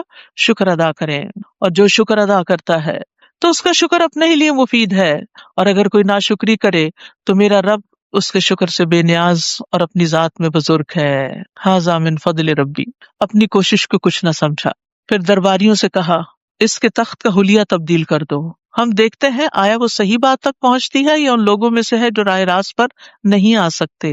اب سلیمان علیہ السلام بھی ملکہ کو ٹیسٹ کر رہے ہیں. اب دیکھیے شخصیت کو پرکھنے کے لیے کچھ چیزیں ڈیوائس کی جاتی ہیں، کوسچنز ہوتے ہیں، کچھ پکچرز دکھائی جاتی ہیں، کچھ ایکٹیویٹیز کرائی جاتی ہیں دیکھنے کے لیے کہ اس بچے یا اس شخص کے اندر کون سی کوالٹیز، یہ کام کیسے کر سکتا ہے. اور آج کی دنیا میں یہ ریسرچز بہت ہوتی ہیں، لیکن آپ دیکھیے کہ یہ حکمت اللہ تعالیٰ نے ہزاروں سال پہلے سلیمان علیہ السلام کو دی تھی کہ کس کس طریقے سے وہ ٹیسٹ کر رہے ہیں. پھر جب ملکہ مطیع ہو کر آ گئی تو سلیمان نے اس سے پوچھا کیا تمہارا تخت بھی اسی طرح کا ہے، کیونکہ وہ کچھ تبدیل بھی ہو چکا تھا. وہ کہنے لگی یہ تو گویا ہو بہو وہی ہے، اور ہمیں اس سے پہلے ہی حقیقت حال معلوم ہو گئی تھی اور ہم فرما بردار ہو گئے، ہم مسلمان ہو گئے. ملکہ کو ایمان لانے سے ان چیزوں نے روک رکھا تھا جنہیں وہ اللہ کے سوا پوچھتی تھی، کیونکہ وہ کافر قوم سے تھی. وہ تھی اچھی لیکن اس کا ماحول نہیں تھا کہ جس سے وہ ہدایت پاتی. اس کے پاس کوئی پیغمبر نہیں آیا تھا تو سلیمان علیہ السلام اس کی ہدایت کا ذریعہ بنے. اس ملکہ سے کہا گیا محل میں چلو. جب اس نے دیکھا تو سمجھی یہ پانی کا ایک حوض ہے یعنی اب لیٹسٹ ٹیکنالوجی میں ایسے فلورز بنتے ہیں کہ جو شیشے کے ہوتے ہیں اور نیچے سے روشنیاں یا پانی وغیرہ نظر آ رہا ہوتا ہے، لیکن ہزاروں سال پہلے بھی اللہ تعالیٰ نے ان کو یہ ٹیکنالوجی دے رکھی تھی کہ وہ اپنے محل کو اس طرح تعمیر کریں۔ چنانچہ اپنی پنڈلیوں سے اس نے کپڑا اٹھا لیا۔ سلیمان علیہ السلام نے کہا یہ تو شیشے کا چکنا فرش ہے۔ تب وہ بول اٹھی، اے میرے رب، میں سورج کی پوجا کر کے اپنے آپ پہ ظلم کرتی رہی ہوں، اور اب میں نے سلیمان کے ساتھ اللہ رب العالمین کی اطاعت قبول کر لی۔ تو آپ دیکھیے کہ باقی پیغمبروں کے برعکس انہوں نے جہاں دعوت دی وہ دعوت آسانی سے قبول ہو گئی۔ تو کبھی ایسا بھی ہوتا ہے، ضروری نہیں ہوتا کہ سارے لوگ انکاری کرنے والے ہوں۔ اور ہم نے قوم سمود کی طرف ان کے بھائی صالح کو یہ پیغام دے کر بھیجا کہ اللہ کی عبادت کرو، تو اسی وقت وہ دو فریق مومن اور کافر آپس میں جھگڑنے لگے۔ صالح نے کہا، میری قوم کے لوگوں، تم بھلائی سے پیشتر برائی کو کیوں جلدی طلب کرتے ہو؟ تم اللہ سے بخشش کیوں نہیں طلب کرتے تاکہ تم پہ رحم کیا جائے؟ وہ کہنے لگے، ہم تو تمہیں اور تمہارے ساتھیوں کو منحوس سمجھتے ہیں۔ صالح نے کہا، تمہاری نحوست تو اللہ کے پاس ہے، بلکہ حقیقت یہ ہے کہ تم لوگ آزمائش میں پڑے ہوئے ہو۔ اور اس شہر میں 9 سرغنے تھے جو ملک میں تخریب کاریاں ہی کرتے تھے اور اصلاح کا کوئی کام نہ کرتے تھے۔ انہوں نے کہا، سب آپس میں اللہ کی قسم کھاؤ کہ ہم رات کو صالح اور اس کے گھر والوں پہ شبخون ماریں گے، پھر اس کے ولی سے کہہ دیں گے کہ ہم تو اس کے خاندان کی ہلاکت کے موقع پر موجود ہی نہ تھے، اور یقیناً ہم سچے ہیں۔ چنانچہ انہوں نے ایک چال چلی اور ہم نے ایک چال انہیں پر لوٹا دی جس کی انہیں خبر تک نہ ہوئی۔ سو دیکھو ان کی چال کا انجام کیا ہوا، ہم نے ان سرغنوں اور ان کی قوم کو تباہ کر دیا، سب کے سب کو۔ سو یہ ہیں ان کے خالی پڑے ہوئے گھر، اس ظلم کی پاداش میں جو وہ کیا کرتے تھے۔ اس واقعے میں بھی ایک نشان عبرت ہے ان لوگوں کے لیے جو علم رکھتے ہیں، کیا کہ ظلم گھروں کو تباہ کر دیتا ہے۔ تورات میں آتا ہے، اے آدم کے بیٹے، ظلم نہ کر، یہ تیرے گھر کو تباہ کر دے گا۔ جو مرد حضرات ظالم ہوتے ہیں، بیویوں پہ ظلم کرتے ہیں، بچوں پہ ظلم کرتے ہیں، تلخ زبان ہوتے ہیں، گالی گلوچ کرتے ہیں، ان کے گھر نہیں بستے۔ اسی طرح جو عورت بد زبان ہوتی ہے اور سختی کا معاملہ کرنے والی ہوتی ہے، اس کا بھی نباہ نہیں ہوتا۔ اب دیکھیے بادل ایک دوسرے کے اندر کس طرح ضم ہو کے بارش برساتے ہیں جو رحمت اور برکت لاتی ہے، نرمی کی وجہ سے اکٹھے ہوتے ہیں اور ایک دوسرے میں مل جل جاتے ہیں۔ نرمی خیر لاتی ہے اور آپس میں انسان ایک دوسرے میں شیر و شکر ہو جاتے ہیں، باہم ایک دوسرے سے مشورہ کرتے ہیں، ایک دوسرے پر اعتماد کرتے ہیں، ایک دوسرے کی کیئر کرتے ہیں، اور اس طرح گھر آباد ہوتے ہیں، نسلیں آباد ہوتی ہیں۔ تو اس لیے ہم میں سے ہر ایک کو دیکھنا چاہیے کہ اگر کسی بھی درجے پر سختی ہے ہمارے مزاجوں میں تو اس کے اندر نرمی لائیں، الا یہ کہ بچوں کو کبھی کبھار ڈسپلن کرنا ہو ہدہد کی طرح تو اور بات ہے، ورنہ ہر روز ہر موقع پہ اٹھتے بیٹھتے بد دعائیں، گالیاں اور بری بری باتیں، یہ طرز عمل خود انسان کو ہلاکت میں ڈالنے والا ہے۔ تو ظلم حرام ہے، قیامت کے دن بھی نقصان کا باعث ہوگا۔ ظلم کے نتیجے میں نیکیاں بھی کام نہیں آئیں گی۔ وَأَنْجَيْنَا الَّذِينَ آمَنُوا وَكَانُوا يَتَّقُونَ، اور ہم نے ان لوگوں کو بچا لیا جو ایمان لائے تھے اور نافرمانی سے پرہیز کرتے تھے۔ اور لوط کا واقعہ یاد کرو جب انہوں نے اپنی قوم سے کہا، کیا تم سمجھ رکھنے کے باوجود بدکاری کے کام کرتے ہو؟ کیا تم شہوت رانی کے لیے عورتوں کو چھوڑ کر مردوں کے پاس جاتے ہو؟ بلکہ تم تو جہالت کے کام کرتے ہو۔ چنانچہ اس کی قوم کو اس کے سوا کوئی جواب بن نہ پایا کہ انہوں نے یہ کہہ دیا، لوط اور اس کے ساتھیوں کو اپنے شہر سے نکال دو، یہ بڑے پاک باز بنتے ہیں۔ چنانچہ ہم نے لوط اور اس کے گھر والوں کو بچا لیا سوائے اس کی بیوی کے جس کے لیے پیچھے رہ جانا ہم نے مقدر کر دیا تھا۔ وَأَمْطَرْنَا عَلَيْهِمْ مَطَرًا فَسَاءَ مَطَرُ الْمُنذَرِينَ، پھر ہم نے ان پر پتھروں کی بارش برسائی، کیسی بری تھی یہ بارش جو ان لوگوں پر ہوئی جنہیں عذاب الہی سے ڈرایا گیا تھا۔ قُلِ الْحَمْدُ لِلَّهِ وَسَلَامٌ عَلَىٰ عِبَادِهِ الَّذِينَ اصْطَفَىٰ اللَّهُ خَيْرٌ عَمَّا يُشْرِكُونَ، آپ ان سے کہیے سب تعریف اللہ کے لیے ہے اور اس کے ان بندوں پر سلامتی ہو جنہیں اس نے برگزیدہ کیا، چن لیا۔ اللہ بہتر ہے یہ وہ معبود جنہیں یہ اس کا شریک بنا رہے ہیں۔ تو یاد رکھیے واعظ و نصیحت سے پہلے اللہ کی حمد و ثنا اور درود پڑھنا ضروری ہے، کیونکہ اس میں دونوں چیزیں آ گئی ہیں، الحمدللہ بھی اور سلام علی عبادہ الذین اصطفیٰ۔ یعنی جب آپ کوئی لیکچر دیں، کوئی واعظ کریں، کوئی نصیحت کریں تو پھر نحمدہ ونصلی، یہ مختصر ترین ہے، ایک لفظ میں تعریف اور ایک لفظ میں درود ہے۔ اچھا ایسا ہے کہ آپ لوگ کوئی نہ کوئی پلان ضرور کر لیں رمضان کے بعد کچھ جوائن کرنے کا۔ یہاں ویکینڈ پہ بھی کلاسز ہوتی ہیں، اردو میں بھی ہوتی ہیں، انگلش میں ینگ لڑکیوں کے لیے ہوتی ہے، چھوٹے بچوں کا اسکول ہے، ویکینڈ اسکول جس کو کہتے ہیں۔ اسی طرح جمعے کے دن شام کے وقت درس قرآن ایک ہوتا ہے جس میں کوئی ٹیسٹ وغیرہ نہیں ہوتے، صرف کلاس بھی ہوتی ہے اور اس کے بعد ڈسمسل ہو جاتا ہے۔ اور اسی طرح الہدیٰ ویکینڈ اسکول جو ہے یہ بچوں کا اس میں ہفتے اور اتوار کو کلاسز ہوتی ہیں. اگلے سیشن کی رجسٹریشن کی معلومات آپ کو جولائی میں ملیں گی، ویب سائٹ پر بھی ہوں گی. اور سلیبس میں قرآن کی تلاوت، فہم، دعائیں، اسوہ حسنہ، اچھے اخلاق اور موجودہ دور میں اچھا مسلمان بن کے جینا یہ سکھایا جاتا ہے. اللہ تعالیٰ سب کی کوششیں قبول کرے. تو اللہ سبحانہ وتعالیٰ سے دعا ہے کہ اللہ ہمیں عمل کی توفیق عطا کرے. وآخر دعوانا ان الحمد للہ رب العالمین. سبحانک اللہم وبحمدک، اشہد ان لا الہ الا انت، استغفرک واتوب الیک. السلام علیکم ورحمۃ اللہ وبرکاتہ. Free audio post production.